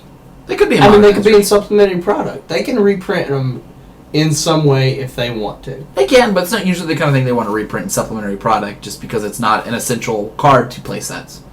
But it can be. They usually just wait to put it in a product that you will buy. That's true too. So let's look at more of the modern decks based on their price. Burn's not that much cheaper than a lot of these other decks. So that's the Naya burn. That's the burn you'd want to play. Yeah. Right, you wouldn't want to play the monocolored burn. I don't think the monocolor burn is good. Bogles, what is its money in? Daybreak Cornets. No, mostly Core Spirit Dancer, actually. Mostly and Horizon Canopy, which Horizon. I would actually cut. Why?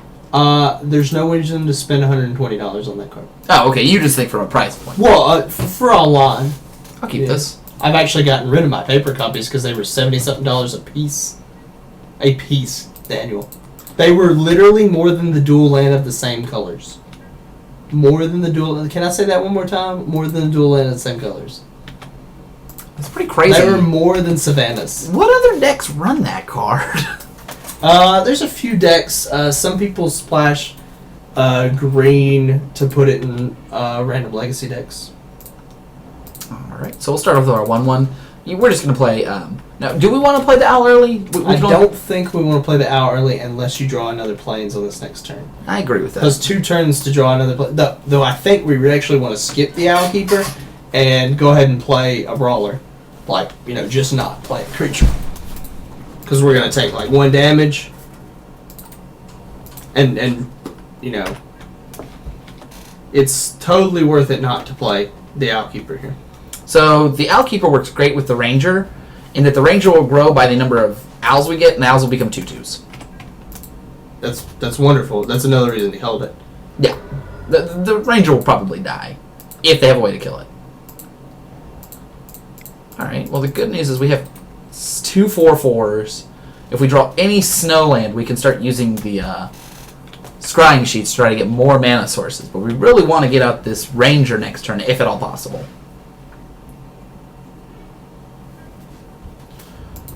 Alright. Wow, that's 2 removal spells in a row. That's impressive. I look forward to seeing the third one. It's not a lot of cards to get rid of this. I don't know if I would... If they have that many removal spells, they're in a great spot. Oh, well, the mouth. Can they cast it right now? No, they can't. We're going to play a creature next turn, so... Yep. It won't do it after this turn. I think there was... Yep, a second Chill to the Bone. Wow. That's impressive. Alright. 1, 2, 3, 4, 5. We've got 5. Would you rather play the 4/4 or the first striker? I'd rather play the 4/4. Or 3/3 for 4. We can't play that. I'm not enough mana. Yeah, I meant the Ripple 4. Oh, yeah, we'll play the Ripple one next turn. I like playing the more expensive card in case we draw another cheap card we want to play, then we can play both more likely. I agree. I think it's funny how little damage they've done and just that much removal. It's a lot of Rhine-bound skeletons. I'll be very happy to have these trample creatures. So we've got way more creatures than they've got removal. So, well, that worked out pretty well, except that we do not have...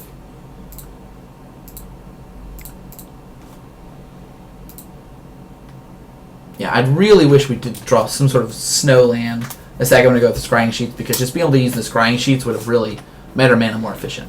But our opponent's running out of cards. They went on to play, and there's probably no way that they have more removal. They played 4 removal spells. Okay, they've got a 3/3.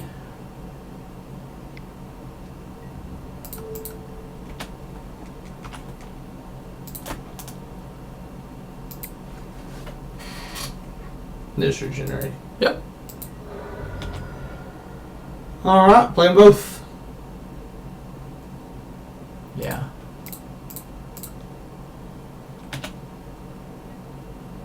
Yes.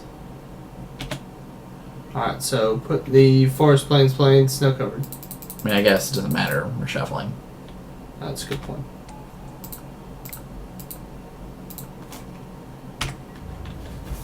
Alright, so I think we just take 3 here.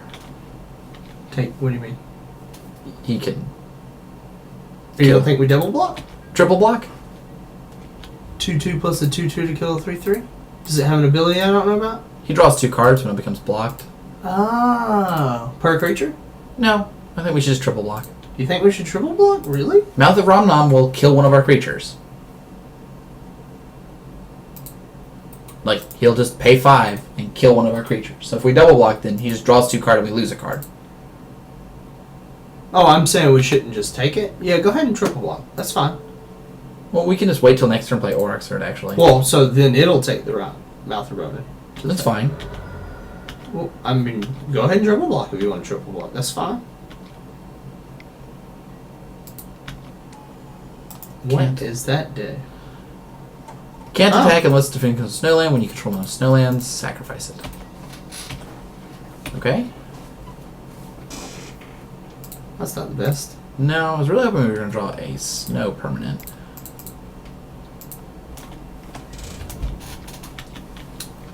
The Snowland would have been really nice to play Oryxerd into another Oryxerd, but now we're real far behind. Yeah, sometimes it happens. I mean, you play 4 removal spells. Woo! That's a good one. That is crazy. Flying Haste. Whenever a creature is dealt damage, it gets a 1/1 counter. Whenever it deals damage to a player, they draw a card. We have a couple ways to stop that, but not many. Yep.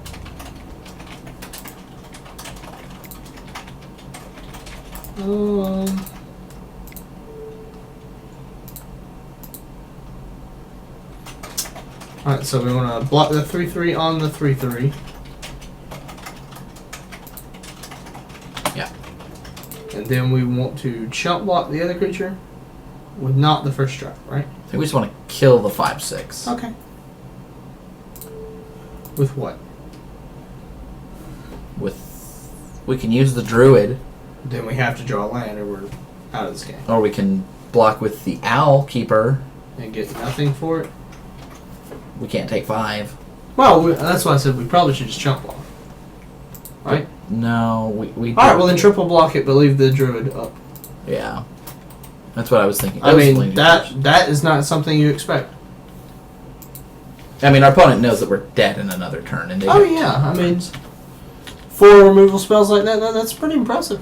It is, yeah. If our plan went off, we would have been able to do something. But I probably kept a hand with, a Rhinebound Dead and 2 to 3 removal spells and drew a couple more.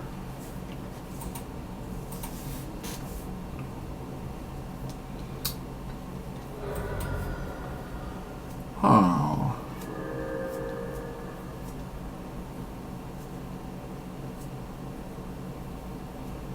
So opponent has a nice full hand.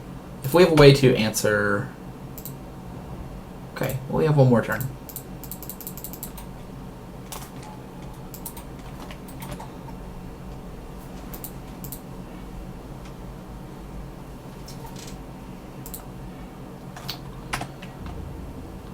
We can't afford to attack, or we'll die.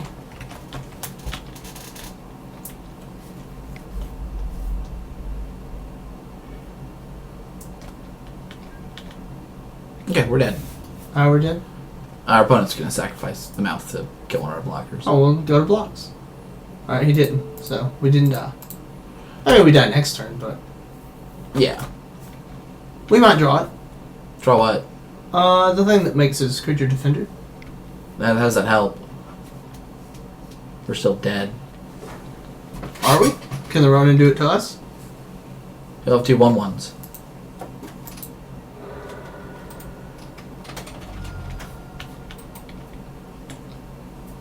Like, there's no way we don't. Oh yeah, I mean, might as well keep playing. It's pretty impressive. Yeah, I That's mean, a cool deck. playing 5 removal spells will usually get you there.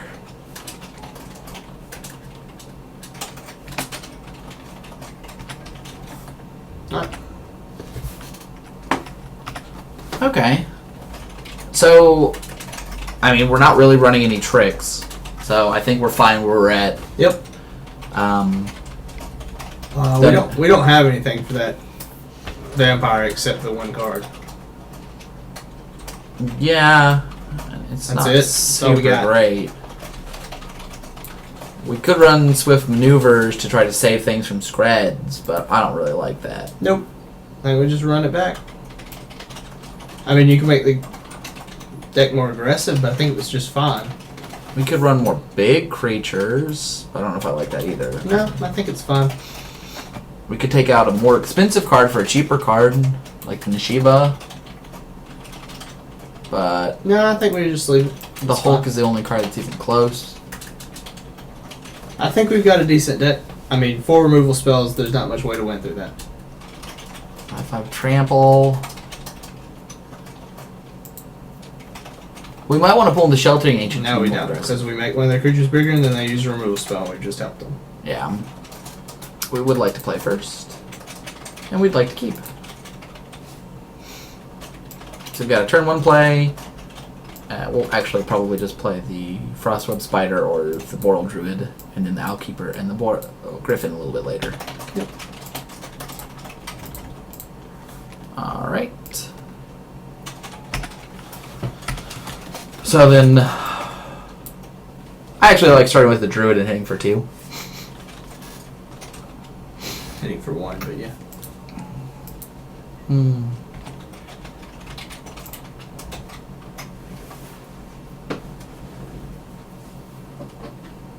Just go ahead and attack. Why would we attack into? Oh, yeah. Because he can't regenerate. That's true.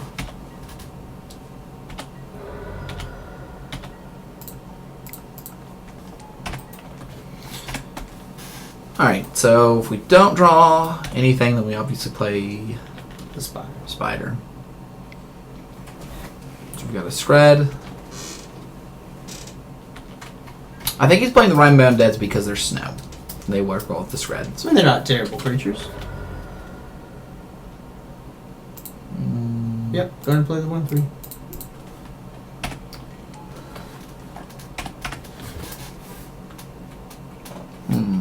We could have considered boarding in more snow creatures because they get around the non-snow killing creature. Not worth it. Oh, well, we could try drawing lands. That would probably help us. Yeah, I think we just play the Owl Keeper. And take a 1/1. It's not very good. I think he's just going to kill it. Why would you attack? Because it looks like we have a trick. He has a regenerate creature. Yeah. I'm so confused. It doesn't mean he's not going to take it. He has no cards that are going to matter for that. He's not attacking with it, so it's a free attack. But, okay. Why would you attack? Because now we're going to get attacked for 1. Then we'll attack back for 2. Okay. He's not going to attack. Okay. We could Shackles it. It lets us start getting through damage. I like playing the Owl Keeper, and then next turn playing... Well, I can't play the Shackles next turn. Yeah, I think we should just not play anything. I think we should endeavor to draw lands. His deck's a lot better than ours later. His deck is just a lot better than ours. Well, no. I mean, he only played the one creature that's better than ours. No, a second creature that's better than ours. But that's much better than Shackles. Yeah.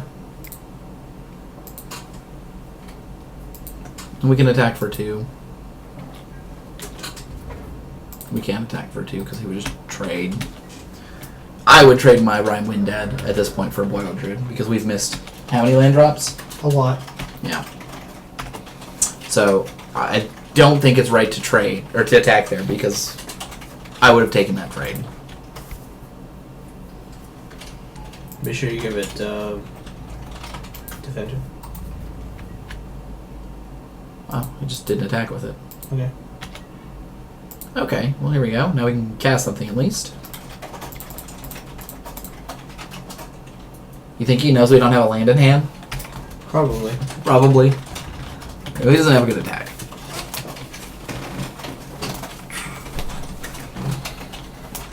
Now we could have saved the Shackles for Garza. There is something to be said for that. Alright, he doesn't have a good attack. His Scred will kill whatever it wants to kill, though. He's got 7 snow permanents. He's this true snow master. So I think we play the Griffin. Yeah, I think you're right.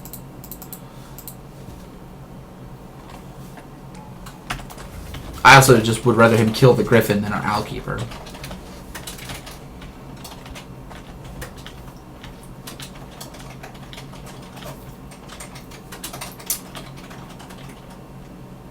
Alright, so next turn if we draw a land, I think we play either the Herd or the Nashiba. I'd like to play the Owl Keeper last because I think it's actually the best card in our hand for getting through damage. And then, yeah, I think we play the Herd next because it goes against us a creature even if it dies. Yeah, I agree with that because we won't be able to play the other cards. Let's attack first.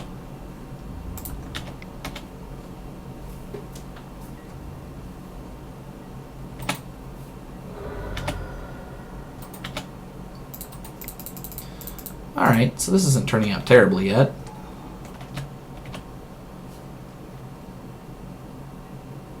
Yes, I would like to use the ability. Yes, I would like an Aurochs Herd.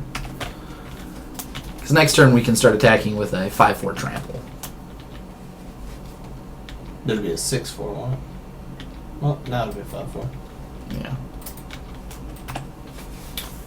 So why is it going to attack him for 3? Because you have to pay 2 mana to untap that. He wasn't doing anything else. I don't know. Maybe they don't know what Shackles does. Although this deck is quite good. This is a pretty...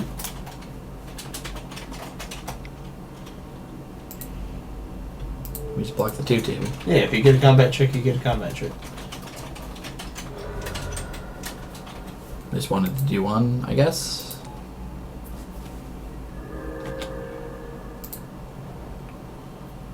Alright.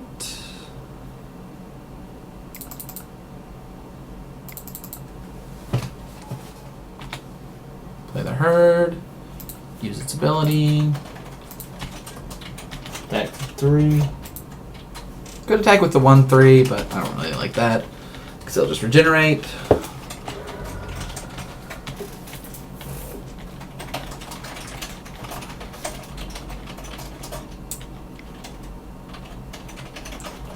So after the Aurochs, would you rather play the Alki... we need a tapper.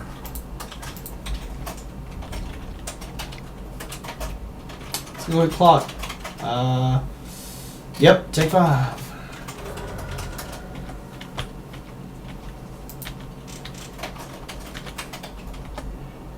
Let's see. If we had one more flying damage, we could kill it. So we should play the Nashiba, attack a few times, and then let it die. To gain life? Yeah. Okay. Attack first, right? Right, 1, 2, attack 3, with the 4, 4/4? 5, 7, 8. We could play both of these. The 4 and the 3? Yeah, the 5 and the 3, right? 1, 2, 3, 4, 5, 6, 7, 8. Yeah, go for it.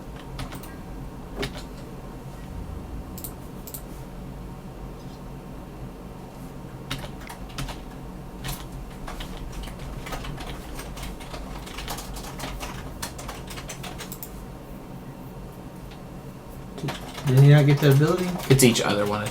Oh.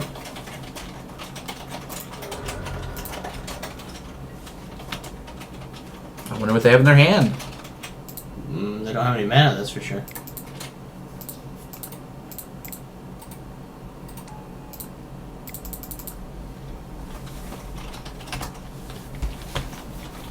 It's interesting that they didn't block. That is kind of interesting. They can gain a lot of life, though. 1, 2, 3, 4. They can gain 8 life.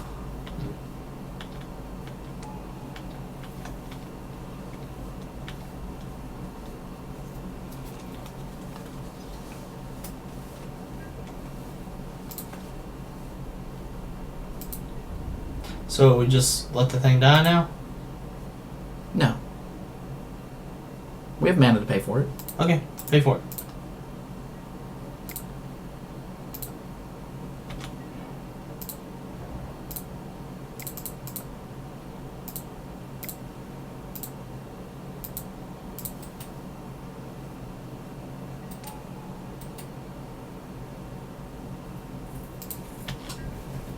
Alright, can't attack with a flyer, can't attack with a ground creature, so you just pass. Right, attack with a 6/6 next turn. Yeah. We could have attacked with both of these. So when it dies, we get the life, no matter what it dies. Yeah. Next turn, we can make Aurochs Herd and Garzazal fight each other. And this will be a 5/5, and it'll kill that. Okay. Because we'll tap 1, 2, 3. And we can use green to pay for the Nashiba and white to play for the Owl. Nice. Never mind. Actually, that doesn't change that plan. If they don't attack this turn, I will kill Garzazal. They would have been much better off using that as an instant. Yeah. We would have gained 2 life, though. They'd have still been better off using that as an instant. Especially because of what we're about to do. They may see that line, they may not. I actually would have killed... No, that's still the right card to kill. No, I think I might have just... Yeah. Why aren't they attacking with their 5/5? Are they worried about the crackback because they're at 5? Yeah. Well, we do pay for that, right? Yes.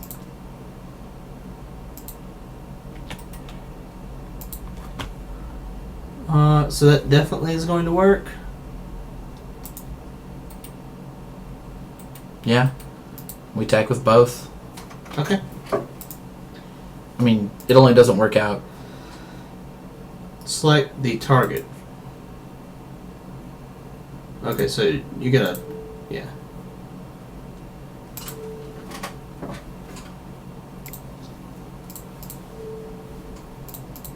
Alright, and now we're going to attack.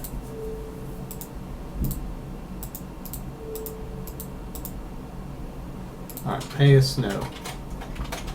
What? Hit cancel. Alright.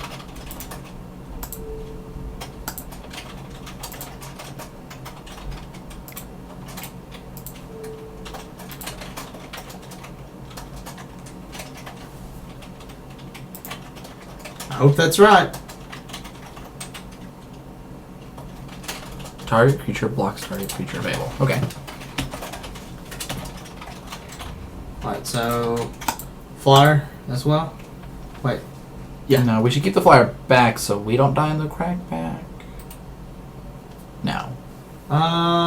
Yeah, I don't think we're gonna die on the crackback, so definitely swing it. Now, if you swing with a 3/3, we'll have 2/1/1 flyers. We should keep that back Okay. so he can't attack us for 3. Okay, so just yeah, that's good. He's only got 1 flyer, so Yeah.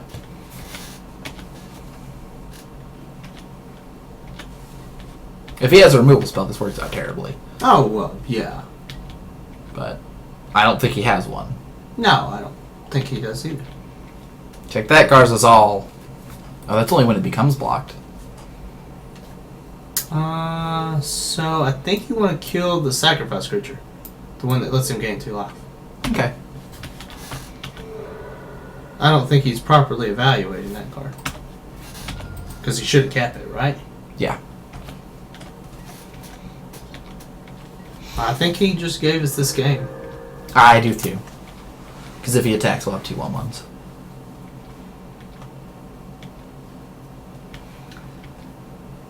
I would have sacrificed my Ironfoot and my 2/1 to gain enough life to maybe stay in the game. Because we don't have a ton of pressure, and if he had 1 removal spell and 1 decent blocker, we would lose. Well, so he shouldn't have just blown the removal spell as soon as he drew it. Yeah. Yeah, that would have blown us Alright, up. so during our upkeep, we let the thing die and get 3/1/1s. Yeah, he's going to kill our 3/2.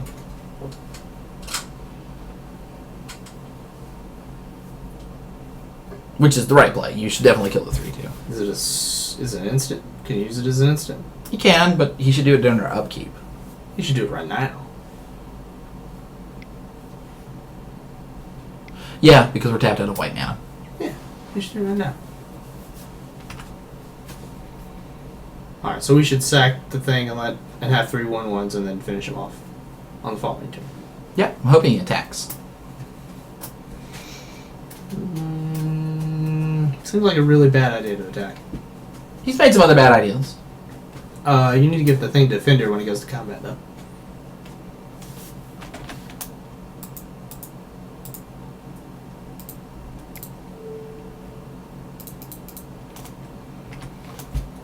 This is a good catch. Well, actually, I would have preferred it not to, because I would prefer to block my 3/3.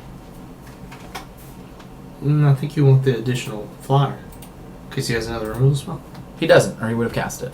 No, he meant draw one. There's a turn Oh. where we can't kill it. Right. No.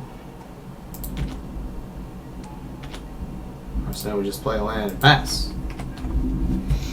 Go Owls! They've literally won us every game. I like how they made a token with owls on it, even though it just says bird. That's a good point. That's a good point. The owl. They did the thing. Alright, so I don't think we changed anything about our deck. Let's double check one more time, but I think you're right. I mean, do we have another Aurochs we can go get? Because I'd be willing to put in another Aurochs. No. But we don't. We could pull in the unicorn and have another 2-drop and drop a spider. Spiders are good. If we get desperate, we can stall a couple turns with the spiders. I think I might be able to attack. I agree with that. However, I think the spiders are important. Because we've only got 2 shackles.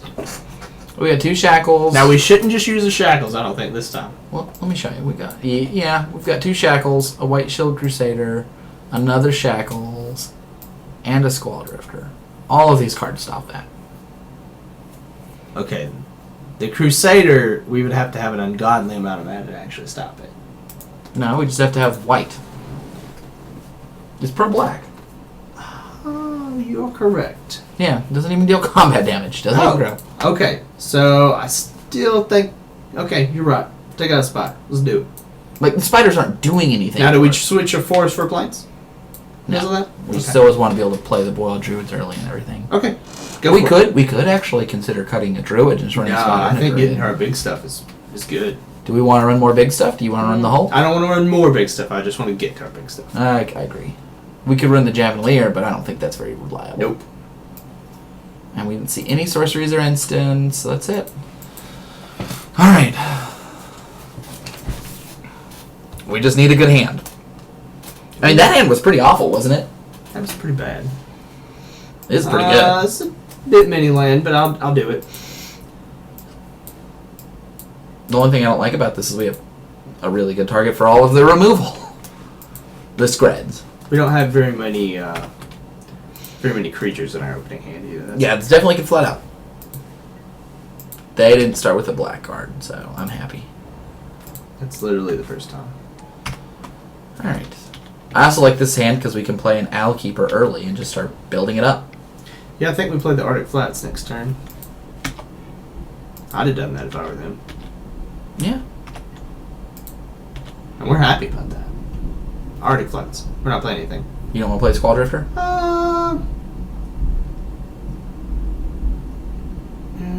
That's a tough choice. I like the Squall Drifter. I think it'll eat a removal spell. It's fine. I like the Squall Drifter into Forest, Owl Keeper, into Arctic Flats. Deathmark. Woo. Ooh, That's a spicy one.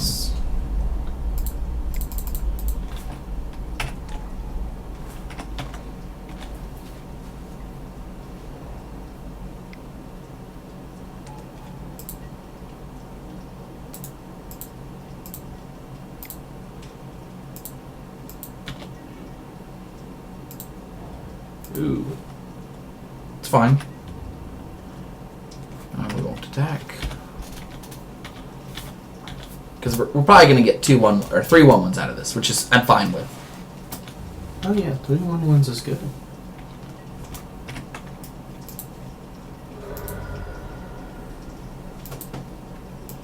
Or even a removal spell in a 1-1. We're at the point where everything's just fine no matter what happens. Mm-hmm.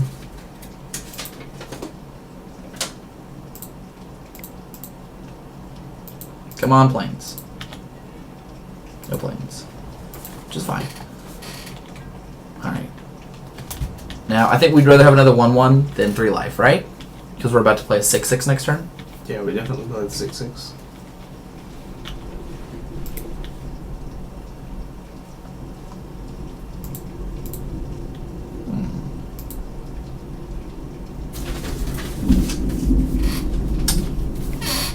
Alright. It'll probably eat a removal spell, but it might not. Well, we could also play the Boreal Griffin. I would just rather play the 6-6 right now. Well, the Griffin might win us the game. Yeah, Fly. and if we draw another planes, then we can play Griffin and Surging Sentinels in the same turn. That's true. Also, the 6/6 prevents us from taking 3 from that creature.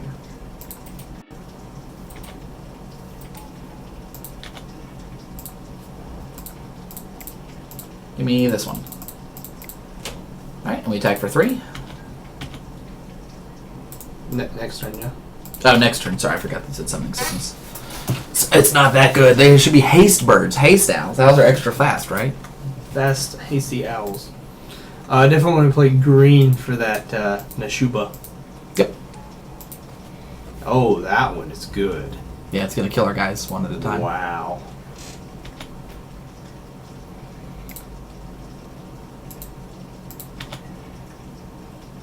Well, don't play anything but the Griffin. Wow. So good. Well, we get to hit him for 3 flying.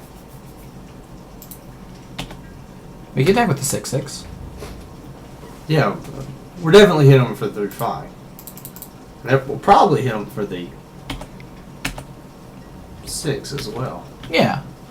I'll probably play the Boreal Druid too. Oh, they can actually prevent one of it if they're clever. Because if they decide to not block it, I'll just block a 3/3. We're racing. Oh, okay. I think the 1/1 is a waste. Every turn we have a blocker or another attacker is better.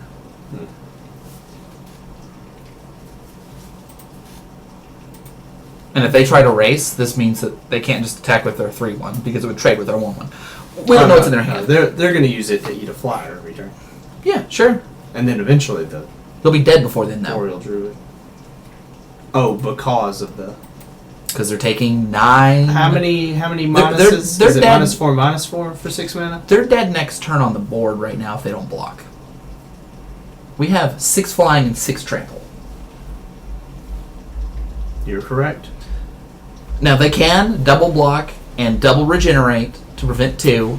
And then kill a flyer. And kill a flyer. And that will keep them alive. And they can untap their 3/4. So they can prevent all of it but 1 and let their Ironfoot die. Now do we go ahead and play the Surging Sentinels then? They also could use the Disciple, double block with the Rhinebound, and have the Phyrexian Ironfoot trade with our 6/6. But they're still taking 5. They forgot to untap the guy. They have to do it in their upkeep, right? No, they can do it whenever they want. Oh, they can? Okay. Yeah, he's a fine guy. So they have several blocks. They can kill any of our cards. They just can't do it well. So, like, they can kill our Nushiba and trade it for the Ironfoot by blocking with their 3/4 and 2 1/1s. And they will trade, and giving a -1/-1. And then they'll take 6 flying, go to 5, and then the next turn they could kill our Boreal Griffin if they get another mana source. In which case they'll take 2, but then we can attack with the Boreal Druid and trade it for one of the Rhinebound Deads. In fact, that looks like what they're doing now.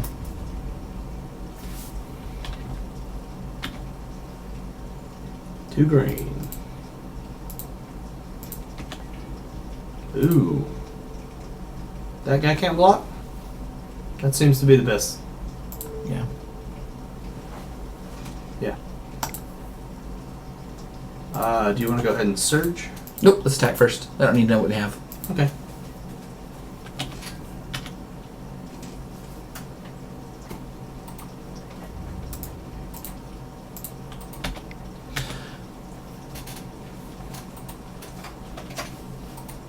Well, one of the flyers is just dead. We could have also shackled the Disciple, and it would prevent them from getting a lot of value over time since it stops the abilities. Oh, I forgot it stopped the abilities. But this is going to kill them in a turn. Oh, wow, they just quit. Well, they were going to die the next turn. What's going to happen here? They could have drawn a removal spell, though. Why did they quit? They're still going to die. They Well, kill right a now? 1. Well, no, the next turn. They play a 1. They kill a 1/1, right? Well, why would they quit is what I'm asking. And they I mean, we had them on ropes, but... 5, 6, 9. So they go to 2. Let's see, 4, And then a removal 5, spell 6. doesn't kill it. There's no one removal spell that would win them the game. A Scred killing the 6/6 wouldn't? No. Because they kill a 1/1 this turn. 5, 6, 7, 8, 9. They're about to take 9 and go to 2. 2. Yep. So there's no way. much death. Oh, we got the... You got lucky! We got lucky. No, we just had a beatdown deck. And they didn't answer every single thing we played in the whole wide world. ColdSnap. We won 2 games. We're going That for was the pretty big impressive. Yeah, it felt really good to curve out. I genuinely thought we were going to the second game. Oh, yeah. I did too. I'll be right back. Can you bring me a water or a I beer can't. or something? I can bring you water, yes. Oh, Bread's going with the water. Keeping me healthy. Are you all good?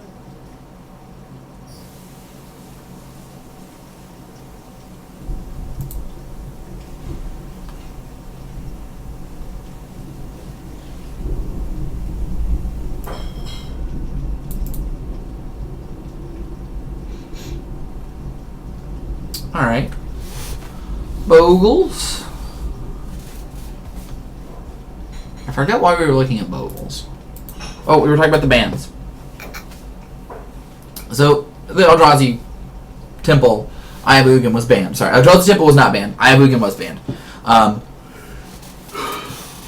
The unbans are Ancestral Visions and Sword of the Meek. And these are slower combo pieces, or sorry, slower control pieces. Sword of the Meek. Which, wow, that has shot up. It went from $1 to $5. And in paper, it went from $5 to $22. Alright, well, I'm probably going to unload my Sword of the Meeks pretty soon. So, Sword of the Meek combos with Thopter Foundry. So, Sword of the Meek went up. They 5 times its actual value. It went from $1 to $5, and from $5 to $22 in paper. Water. But it combos with Thopter Foundry, and I'll show you that card over here. And basically becomes a combo where you can pay 1 mana and get a 1/1 and gain 1 life. Because it's 1 sacrifice a non-target artifact creature, put a 1/1 token artifact creature with flying into play. You gain 1 life. Not particularly powerful on its own, but as you can tell, it went from worthless to $2 overnight. And in paper, it probably went from the same, 50 cents to $8. And the other part with this is that Sword of the Meek is equipped creature gets +1/+2, equip 2, pay 2. None of that's important. What is important is whenever a 1/1 comes into play, you may return Sword of the Meek from your graveyard to play and attach it. So you have Thopter Foundry, Sword of the Meek. You sacrifice Sword of the Meek, it goes to the graveyard, and then you get a 1/1, so it comes back and equips. And then you can re-sacrifice it each time. So you get a new 1/1 for your Sword of the Meek, and your Thopter Foundry and Sword of the Meek make this sort of like infinite combo of pay 1, gain a 1/1, gain 1 life, which is pretty powerful. It means that most decks aren't going to be able to come back from that. They can't usually deal damage equal to your mana every turn.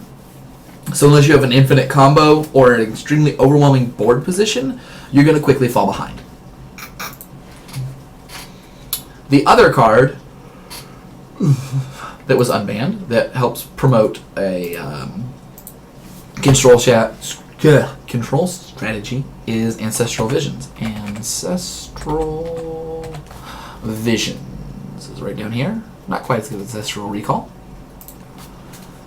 But it is a castless card. You can't cast it at all, but you can suspend it for blue. It has suspend 4, and in 4 turns, you get a target player draws 3 cards. So it's like a delayed Ancestral Recall, which is a good card. You know, you can cascade into this spell, but that's not necessarily the strongest part to it. Just suspending it in a lot of the slower decks that try to kind of slow the deck down as it keeps going is a pretty strong play as well. We can see it went from somewhere around the $5 to the sort of $20 point, which is pretty good. And the same thing here. It went from about $20 up to about $47. So, Ancestral Vision and the Sword of the Meek Thopter Founder combo lend themselves to playing blue decks. Slow blue decks. So now you can play a deck, like before we can look at the modern, like there's not going to be a control deck. I don't think there's a single control deck that's being played. The last one was red, white, blue control, and it just didn't see a lot of play. There were some disruptive combo decks like Scape Shift and Blue Moon, which I think are the closest thing to control decks that were around. So if I had Sword of the Meek, I should just sell them right now, right? Yeah, Sword of the Meek's going to plummet. How much? They're worth 22 right now, and they're already down. Like they were at the peak of 25. They're going to probably. How much is TCG low though? TCG low on Sword of the Meek? Yeah, TCG. The place I sell to usually goes by TCG low. Sword of the Meek. $16. All right, I need to get out there and sell those. Yeah, if you had a foil, you could sell it for 87. That would be impressive. Yep. But anyway, the Thopter Foundry, Sword of the Meek, combo fits well into control shells as well. You're playing a deck that's probably playing Remands, cheap counterspells, Snapcaster Mages, maybe some man land or some creature lands like Celestial Colonnade and such to kind of slow down the game. I expect the colors to either be red, white, and blue, so either Jeskai or Esper. I think those are the 2 best colors. If you were going to play a blue controller, like what colors would you go into? I would actually go probably blue, green, black. Yeah, Sultai. You'd go Sultai? What makes you want to go Sultai? Well, you get a lot of the good creatures, and you get all the good removal. You also get the counter spells. Not sure how much that matters. So you get to play. Okay, what are the green cards? So Abrupt Decay is the green card you're talking about, right? The green. Well, you get Abrupt Decay, and you get not Taz. You do get Tassiger, but you also get basically all the stuff Jen plays. So Bob and Whoa! We're talking about control decks here. You're not playing Bob in a control deck, are you? you don't have to play control. You can play creature control too. Yeah. I mean, you could just play the normal Sultai deck. It doesn't need to be control. So do you think the Sultai deck It'll will be run, like Jund, but Sultai. Do you think the Sultai deck will run the Thopter Foundry Sword of the Meat Probably combo? not. So that's the one I'm talking about. Is the slowing controlling decks. I do agree. So I think that sort of deck is not as good as people think. You don't have to run a lot. So the same deck that wants Ancestral Vision does probably not want Thopter Foundry in.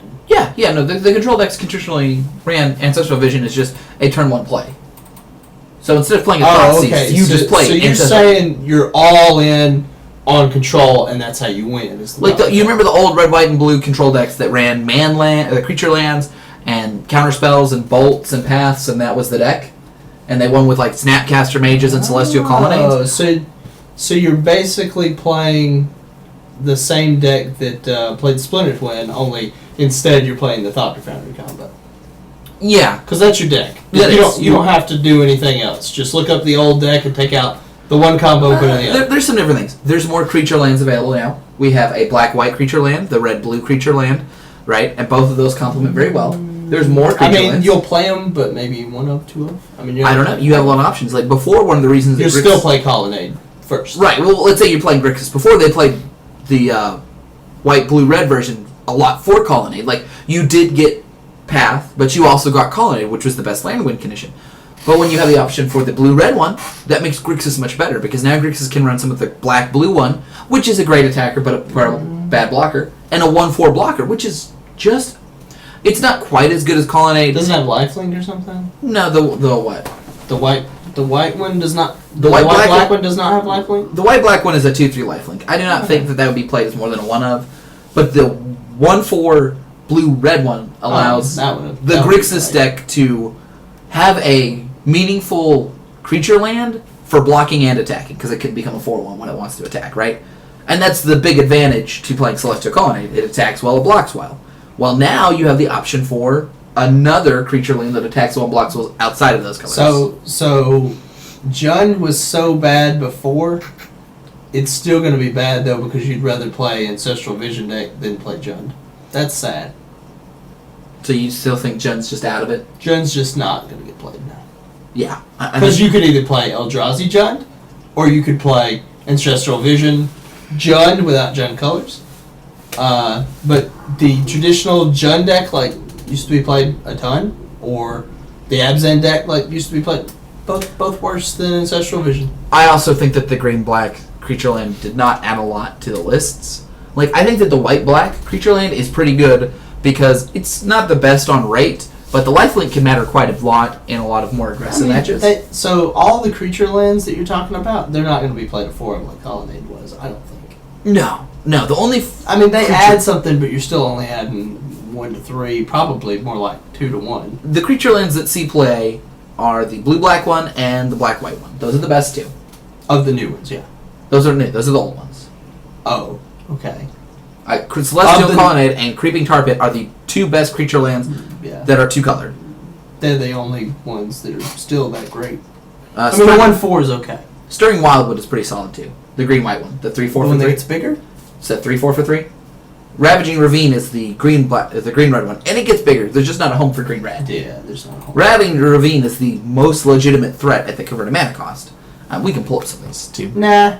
No, you don't want to? Well, you can pull them up. I'm just... The new creature lands aren't that good. I think that the... What did you type in? I meant to put it in something else. Gather.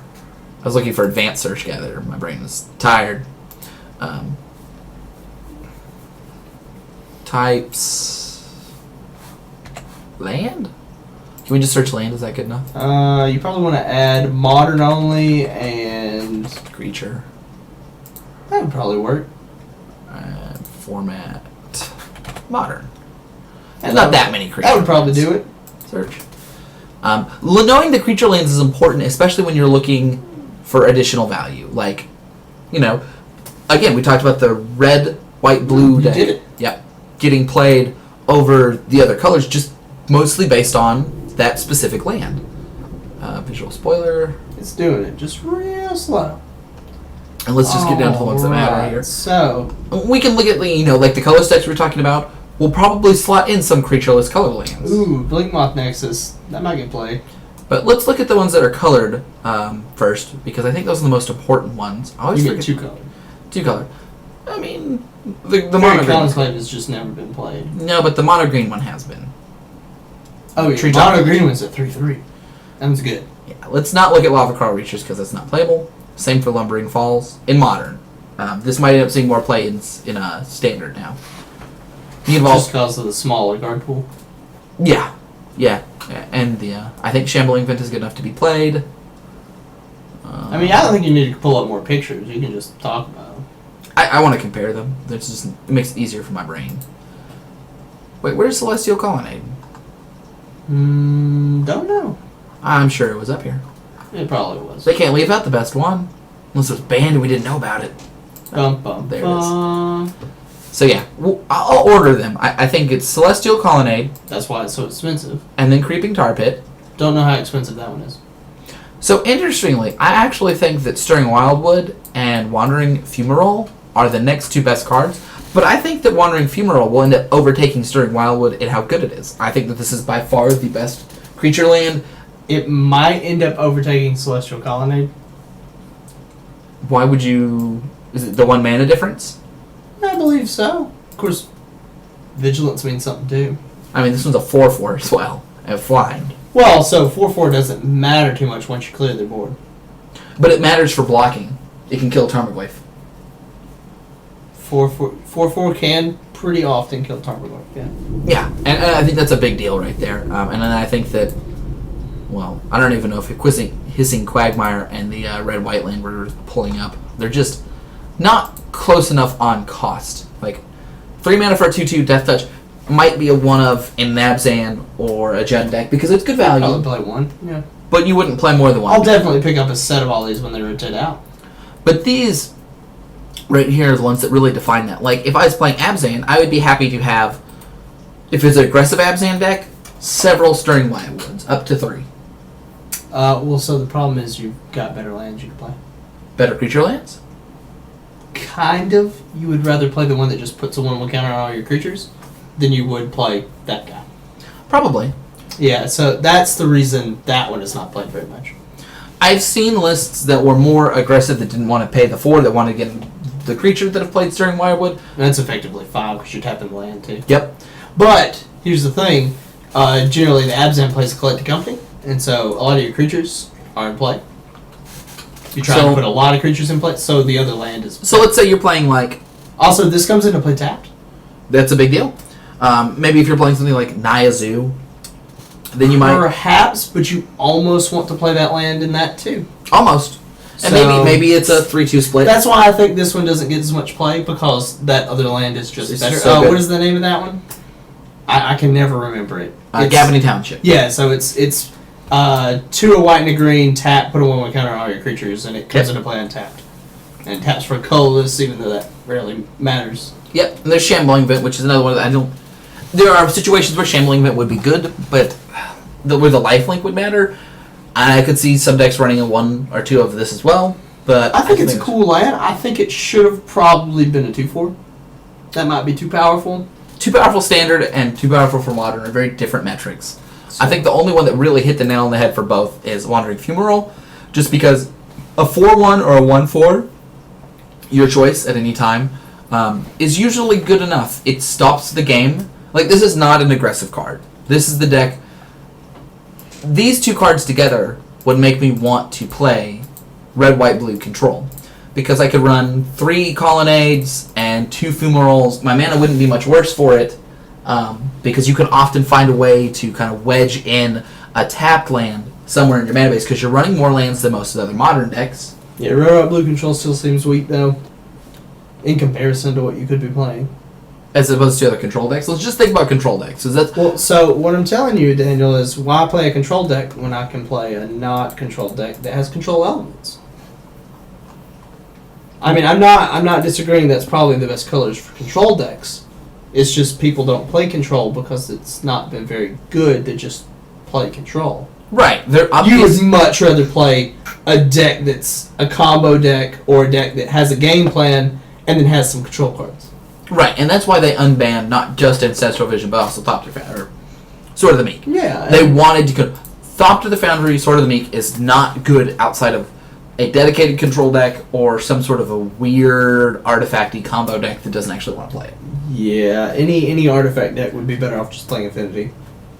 Yeah, so the purpose of printing that is that you have two cards that together, one of which goes from your graveyard, will, if you resolve them, win you most games you play, unless you're playing against a deck that has an infinite combo. Like, you've played against Thopter Foundry, Sword of the Meek, right? Only in Legacy, and it wasn't very good. Okay, well, in Modern, it's very good. Like, you play Affinity, so Affinity and Infect are better against that specific combo. Well, actually, so generating flyers is actually important, because a lot of the time I strap something to one of my flyers and expect to kill you with it. Right. But they have to make that. Yeah, as long as they have enough mana to represent the same amount of creatures you have, you can never kill them.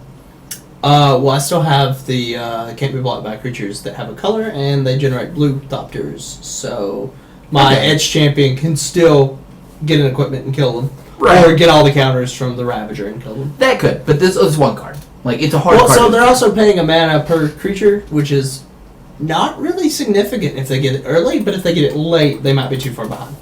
It's usually a later combo. They're usually playing it where they can already go off. Oh, well, so if they're playing it as a control deck that's trying to combo kill me, they're going to be dead way before they can do that, unless half the deck is removal.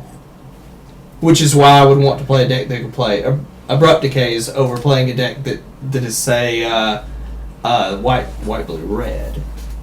Because they get Path and Lightning Bolt, and that's and Lightning Helix, so that's pretty good. And Electrolyze.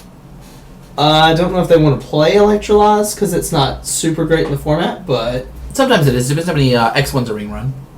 It kills Snapcaster, kills Pyromancer, kills Bob, kills a lot of creatures. They don't usually so nobody's running Bob right now. Snapcaster, once it's already gotten its value, you're not super impressed with killing it. I mean, a lot of the stuff in Affinity you do kill with it, but that would more make it a sideboard card than a main board. Usually they only ran two. So the only thing is, though, why would you play this control deck when you could just play a good deck that had a really good game plan, or they could play green and just depends on what the play meta the game good is. creatures. Because there have been times where the red, white, and blue deck was utterly dominating. I don't expect the metagame to shift all that much. Why not? I mean, it just won't be dominated by Eldrazi anymore to be like it was before. What do you think is going to fill that void? Just the same percentages of everything else. Like, it's just going to...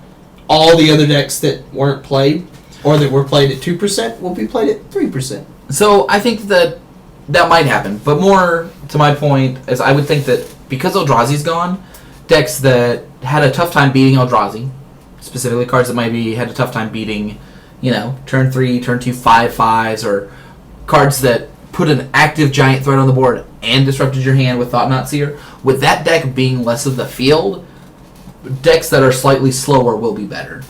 Well, yeah, that's true, but that's literally every other deck in the format. Right, but the slower decks that might have answers to Abzan and Company or Infect or Affinity might be more prevalent. Most of the fast decks don't have large, fast creatures. They just have either fast, synergistic creatures. That sounds like you're talking about Tron. Maybe. I mean, because Tron is a beast of a deck when it gets Tron in play. Maybe it is Tron. And that seems like the biggest benefit from the ban. Well, that's where the unban comes in, is that they want to push blue, slower decks. Both of those are blue, slower cards. They're giving them more tools. They didn't unleash the I flood. expect they'll be better, though. I don't expect there'll be any dominant percentage of the game like the Eldrazi deck was. It'll just be another archetype you can play. I agree. I don't think. And I don't think it'll be any better than any of the other archetypes. In fact, I think it'll have a lot of bad matchups. So. I think that they're unbanning it because they want a control deck in the format, and that they will continue to do yearly unbans until there is a Control deck? Until there's a tier 1 control deck. I don't think you want to play against a control deck in Modern. I think that would be not fun. Playing against and I think once a control deck starts winning like that, I think a game started, didn't it? No. Oh, now it did. Okay. Once there is a control deck, I think it'll take up an amazing amount of percentage because there's a lot of people that want to play control. That is too many lands. That is a mulligan. You don't think that the 5 lands you never keep. That's good. Yeah, I mean that effectively gave us. Well, I mean that makes our entire hand playable except Boreal Griffin. That's impressive. Yeah.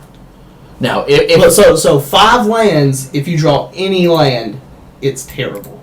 Now, the only reason I like that hand, and I was going to keep it with the Frostweb Spider, but if the other card we had was either a 2-drop or an expensive drop, I would consider it because of how much mana we can use into the Owl Lady. Owl Lady. I don't know what you're trying to say, but you never keep a 5-lander. Trust me. What was I saying? Whoa, stop. Don't you want to play the spider? No. Okay. He just get tapped at one of our creatures. We're just going to attack for 2 every turn. Oh, okay. More damage. That's what we need.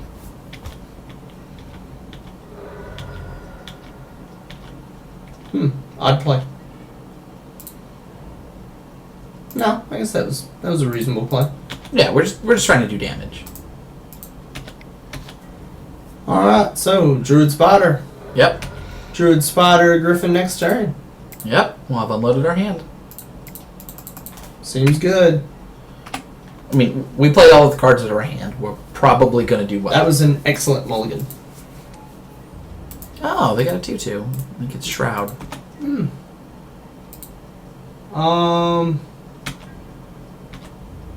We just want to attack, right? With everything but the 1/1? We'll keep this back because it blocks us 2 and becomes a 2/4. Okay.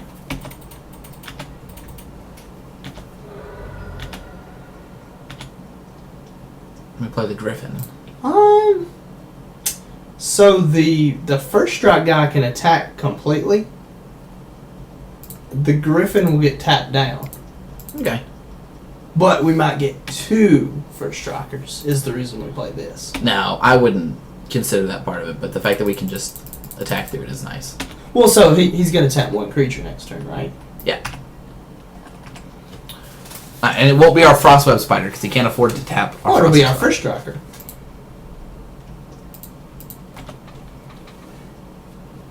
Alright, well, we're definitely playing that. Mm-hmm. So he's going to tap down our first striker. And then we'll tap with the 2/2s. Yep. And then we'll play the 5/5. We have the forest open, so he has to trade there. We just kill one of them. Yep. Which one? It doesn't matter. Oh, they're the same? Yep. It's impossible to see that from up here. It's 1 and tap. You may tap or untap target permanent. Only if you control 4 or more snow permanents. And they do have 4 more spells for them. So that's a great thing. We kill the tapper. I'm 100% okay trading with the tapper. And in fact, if they Oh, no, they have 3. They have 3. Now they do have 4. They have 4. So they'll be able to do that next turn. Yeah, they can tap down 2 of our cards. What is that? They cumulative upkeep, and they get a counter each turn. They get a 1/1 counter? Yep. So we just play the Griffin? Mm. No, we just play Surging Sentinels. No, we definitely play the Griffin. Because it flies? Yeah. So, how long are they going to be able to upkeep this thing? 2 turns? 2 or 3. And we're just going to take it for those 2 turns? Oh no, we'll block the first block block. with our 1/3. Unless they play a creature.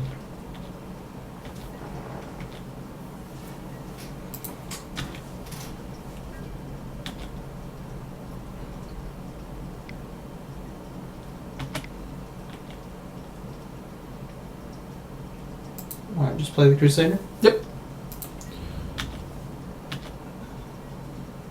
Or, yeah, I guess we'll just play the Surging Sentinels after we get our creature back. Yeah. And the other thing is they lose 2 life for each counter on this when it goes away. Oh, so that's they could impressive. just lose. If they don't win the game before it goes away, they lose the game. They played it because they had to. Yeah. But they're in a really rough spot. Because next, if they don't play a land this turn, they're going to lose. Okay. Well, they can't do anything with it, also. They're not gaining anything. I think we just play the Forest. I don't think we play the Surging Sentinels. Okay, well then we don't play the Forest. Because we get our Brawler, right? Yeah. Alright, so we go to combat. Yeah, we go to combat and we attack for 2. We let them trade one of the creatures off. They're not going to let us attack. They're going to... What? They misstep. Oh, okay.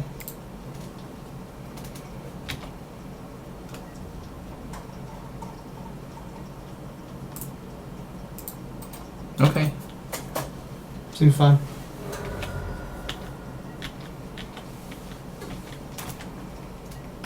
So they just lose.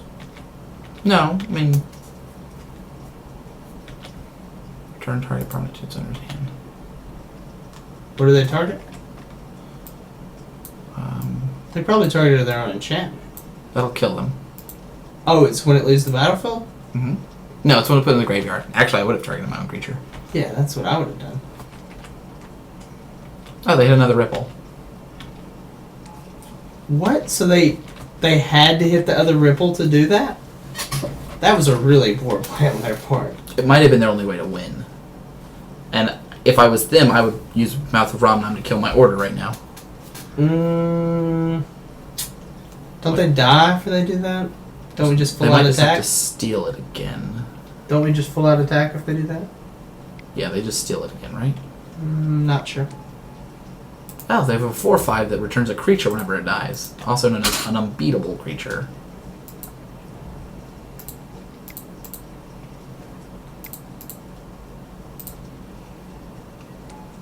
One more mana.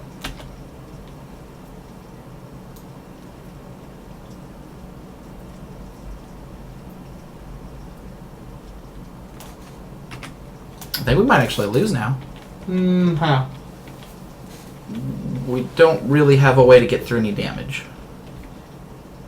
And they have a 4/5 vigilance. I think they don't have enough creatures. We just turn them all sideways? They're going to steal one of our creatures. They can pay for it for 4 turns.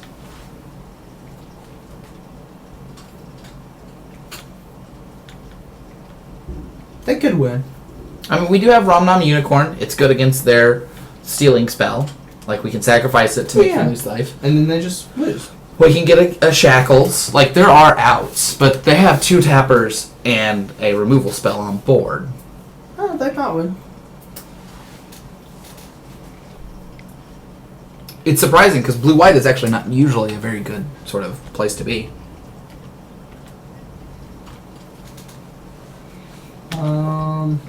Middle block. Alright, if they accidentally let us go to combat, though, they just lose. 1, 2, 3, 4. 1, 2, 3, 4. How do they just lose? Not this turn, next turn. There's no need to ripple. We should, though. We shouldn't let them know how many we have. Okay. They don't need to know we just have 2.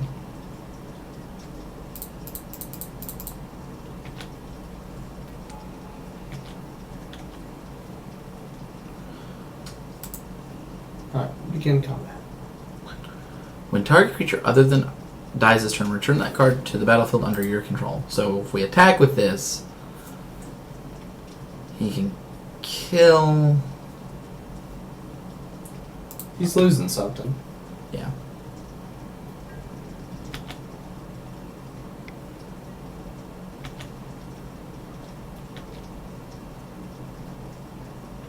So we attack with 4 creatures. We'll That's get not through 2 to enough. go 3. Yeah, that's not enough.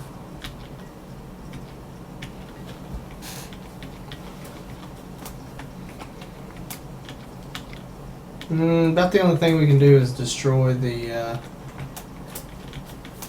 Whispers? yeah. And it won't kill him yet. Right? Right.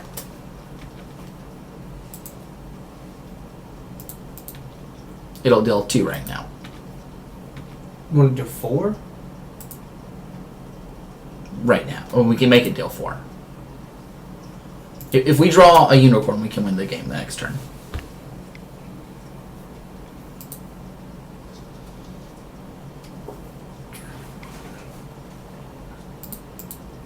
What in the world does that do? It makes a creature not untap again. Oh, okay. Unicorns are great in this against him right now. Oh, we've got another one to set in. Yep. And the By spider. the way, we Shadow- paid for this draft. Yeah. I'm actually not sure what I'll board out. It might actually end up being druids just because he has 1/2s. Oh no, we paid for half the draft, didn't we? No, we covered the draft. Oh, okay. It's 10 2 tips. wins is half. Okay. 2 wins is covering, 3 wins is profit.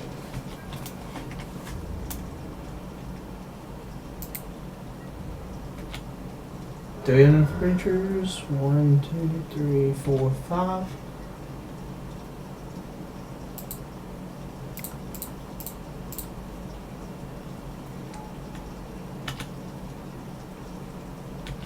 I think if we go to attack step, we can put them really low. You can tap down 2 of our cards.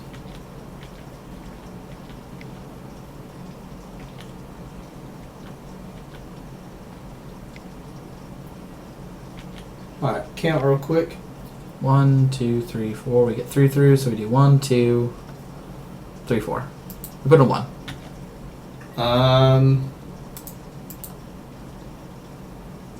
Not good enough, is it? I don't think so. We down the back swing regardless because they're flying.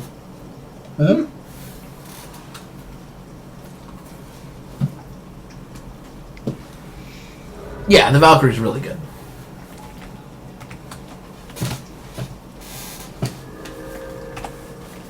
The Valkyrie is kind of like probably one of the best bombs in Limited that could exist because it has flying and vigilance and attacks for 4 with a 4/5. That's good. But the fact that it can tap on whenever a creature dies, it goes back to your side of the battlefield, makes it like nearly unbeatable. Oh yeah. There are very few cards we're gonna draw. Well, either the unicorns Or or thing to give it to Fender. yep, like that wouldn't have worked. But lots of our cards are good against that. Okay, so let's go ahead and pull in our other unicorn. And our other guy here. And our Mystic Melting. Yep. Now we need to take out 3 cards. I'm in favor of taking out the Druids. I don't actually think they're great in this matchup. You don't think getting to our big stuff is good? It's not usually them killing us quickly. Okay.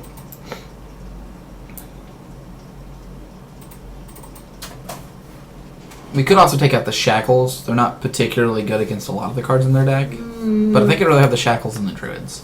Okay. I don't know if taking out all our druids is a good idea, but They have a lot of tempo cards, so just having more powerful spells is nice too. We did get to see the power of the Ranger that game, though. I mean, we did end up losing, but like if they made any different play along a lot of different places, they would have lost just because the Ranger put all that power and toughness out. it's very true. We will go first again. Yeah, hopefully we just have some sort of hand that starts out with 1, 2, 3 drop. And 3 lands. 2 drops. We don't have any 1 drops. Okay. We took all the 1 drops out. 2 drop, 3 drop, 4 drop, and 4 lands. Maybe we can get some that sweet surge. I kind of later on want to do another draft of this just because it's really nice to surge when it surges well. This is a fun set. It wasn't at the time. It was meh. So we don't just play the Crusader? Yeah, I think we want to play the Crusader. Yep. Well, No, we want to play the Crusader because we want to hold the Unicorn. we're just going to play it on turn 3. They don't have removal. True, but Yeah, we don't want them to know that. we want to hold it as long as we can. Right, and we can still jump it even if they play something this turn.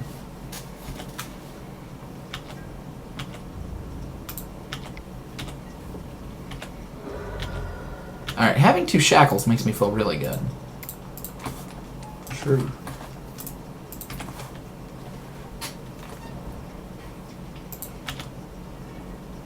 Alright, well.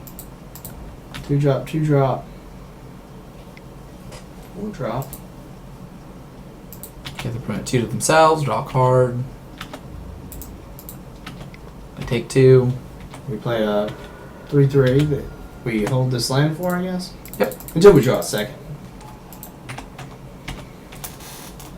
I mean, we also can just shackles down their next card, hit them for 7, get in the game.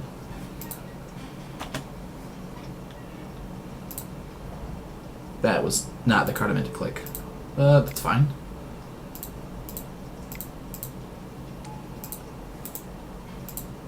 Now I need to give that flying.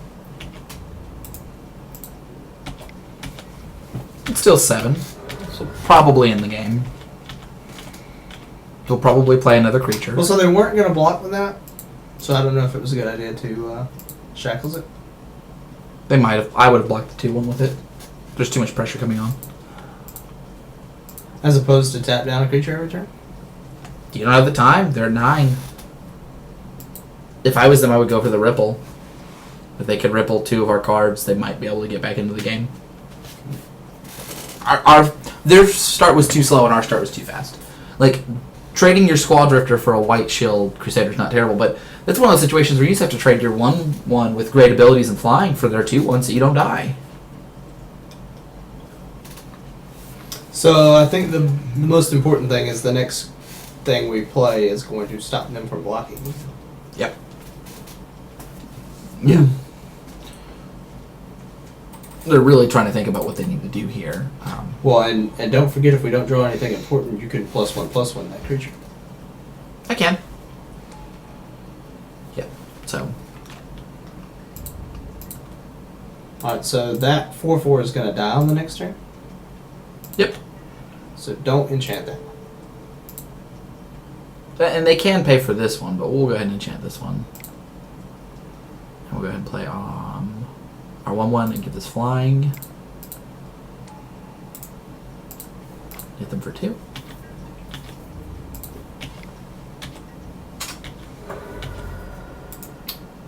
We could have also chosen not to put it on the Survivor, but I just want them to be out of blockers.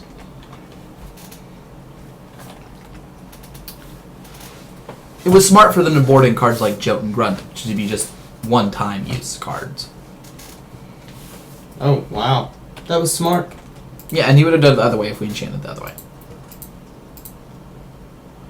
But it's probably not good enough because of the Squall Drifter.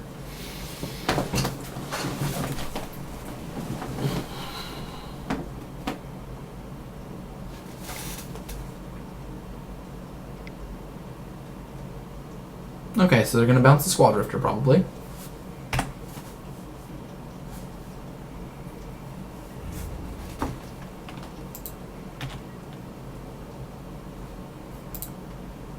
Alright. Seems fine. Yeah. Yeah, we just need another super aggressive hand like that. Our opponent made the mistake. We don't draw mana on turn, we just won't win. Our opponent's in the position if they don't draw quick creatures, they're just going to lose. I mean, they were at the point where they had to bring in Jote and Grunts as blockers. They rarely block more than twice. Mm-hmm. I mean, they're not, I don't want to play a card that says, 1 and a white, 4/4 defender, sacrifice this in 2 turns. That's a bad card. But their late game is so good that it's a acceptable play if it's desperate enough, which was the big reason that I stopped them from having their Squall Drifter, was it got rid of all the usefulness of it. That seems really okay. bad if we don't draw a land. Yeah, but it's fine off of a single land. We have 2 turns to draw land.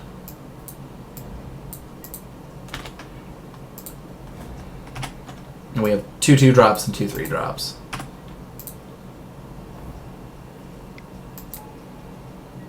Wasn't a Jote and Grunt.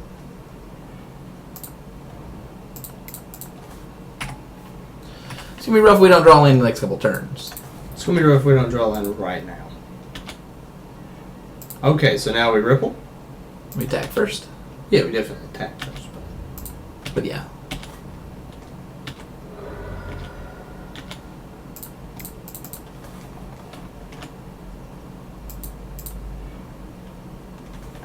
Oh well.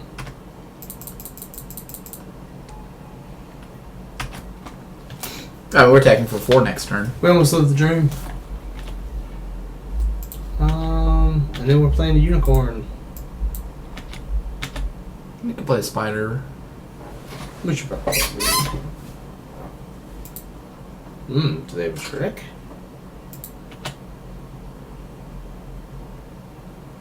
Prevent the next 2 damage to it? Yeah. Oh. Makes sense.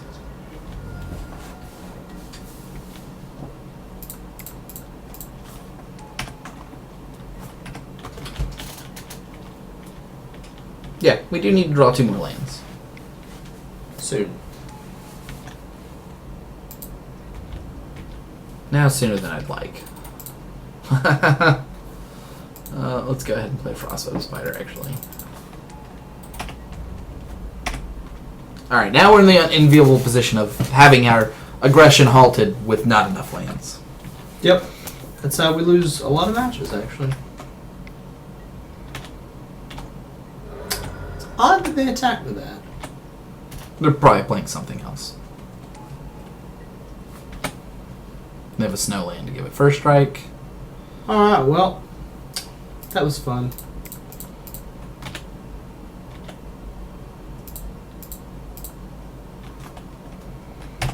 Well, we still have about 2 turns to draw a card. Oh, so we need 2 lands to really get off the ground. Yeah, we need to hit runner. We do need to hit land.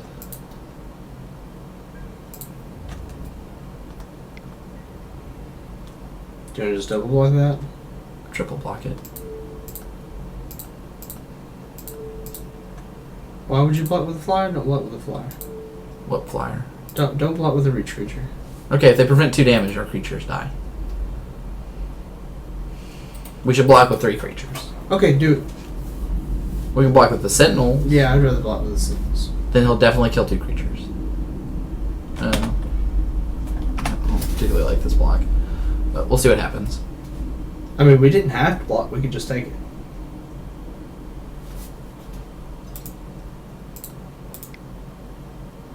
I would have attacked with the... Yeah. I would have attacked with the Griffin. There's no way that attacking with the Griffin turns out poorly. I guess if they're worried about dying.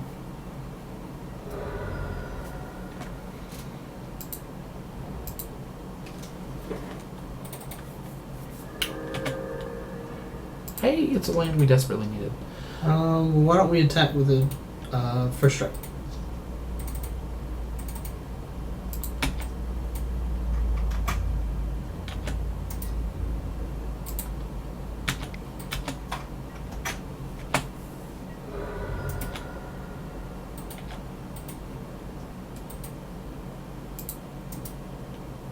They should just take it. They already did. Oh. Alright. If we draw another land, we might be fine. Because then we can play 2/4 into a string of very powerful creatures.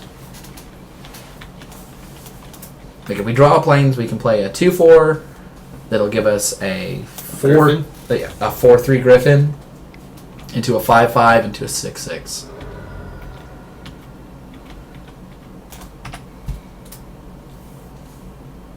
I'm actually not sure I even wanted to block the drill. Ooh, this will be a problem pretty soon. We can still attack with the first strike if you want. Yeah. That's not good. Nope, we try to end the game in 3 turns. Well, next turn we'll have a flyer.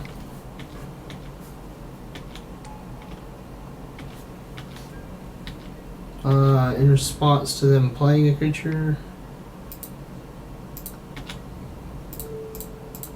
Wait, isn't that bigger? Is that a 2/2?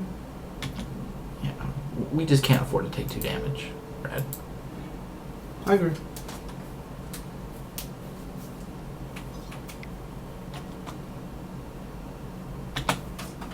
Yeah. I drew a lot of cards just then. Oh yeah, they totally blew us out on that, but there was not much we could do. No, they're just winning. Not drawing lands will lose you the game.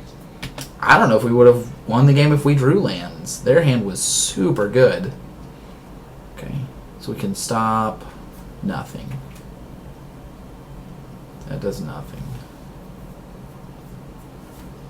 Should play it this turn in case we draw something, but I think we're just dead. Yeah, we're just dead.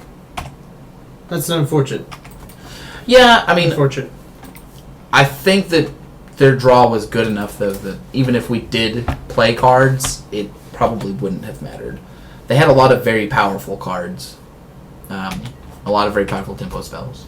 Oh, had we curved out, would have been alright. Not with this hand. I was saying if we drew lands with this hand, I don't think it would have been okay. Oh, then we should have mulliganed.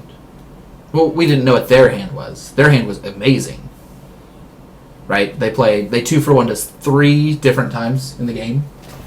So there's not a lot you can do in that situation. Their deck has that potential. Our deck doesn't have that potential. Our deck has the potential to curve out and be really quick. But, you know, any game where they're going to get a bunch of 2-for-1s, it doesn't matter if we played more cards quicker than them, if they're able to deploy enough cards. But I was pretty happy with that. That was fun. Yeah. And we did pay for it. We did. So we can draft whenever we want. We got some cards worth a little bit of value, which is always a little bit of fun there. Put us ahead a little bit. Scrying Sheets, I think, was the main one. No. Brave of Fire. So, like, we're up 8 tickets for the draft, That's pretty good. which is good. Those And cards will go back up, too, once this is not being drafted. Yeah, and we have Rite of Flame, which is not worth anything now, but it's, you know, free picks on a card that could be a 4-ticket card. Alright, guys. That's it for today. Mobius pick out.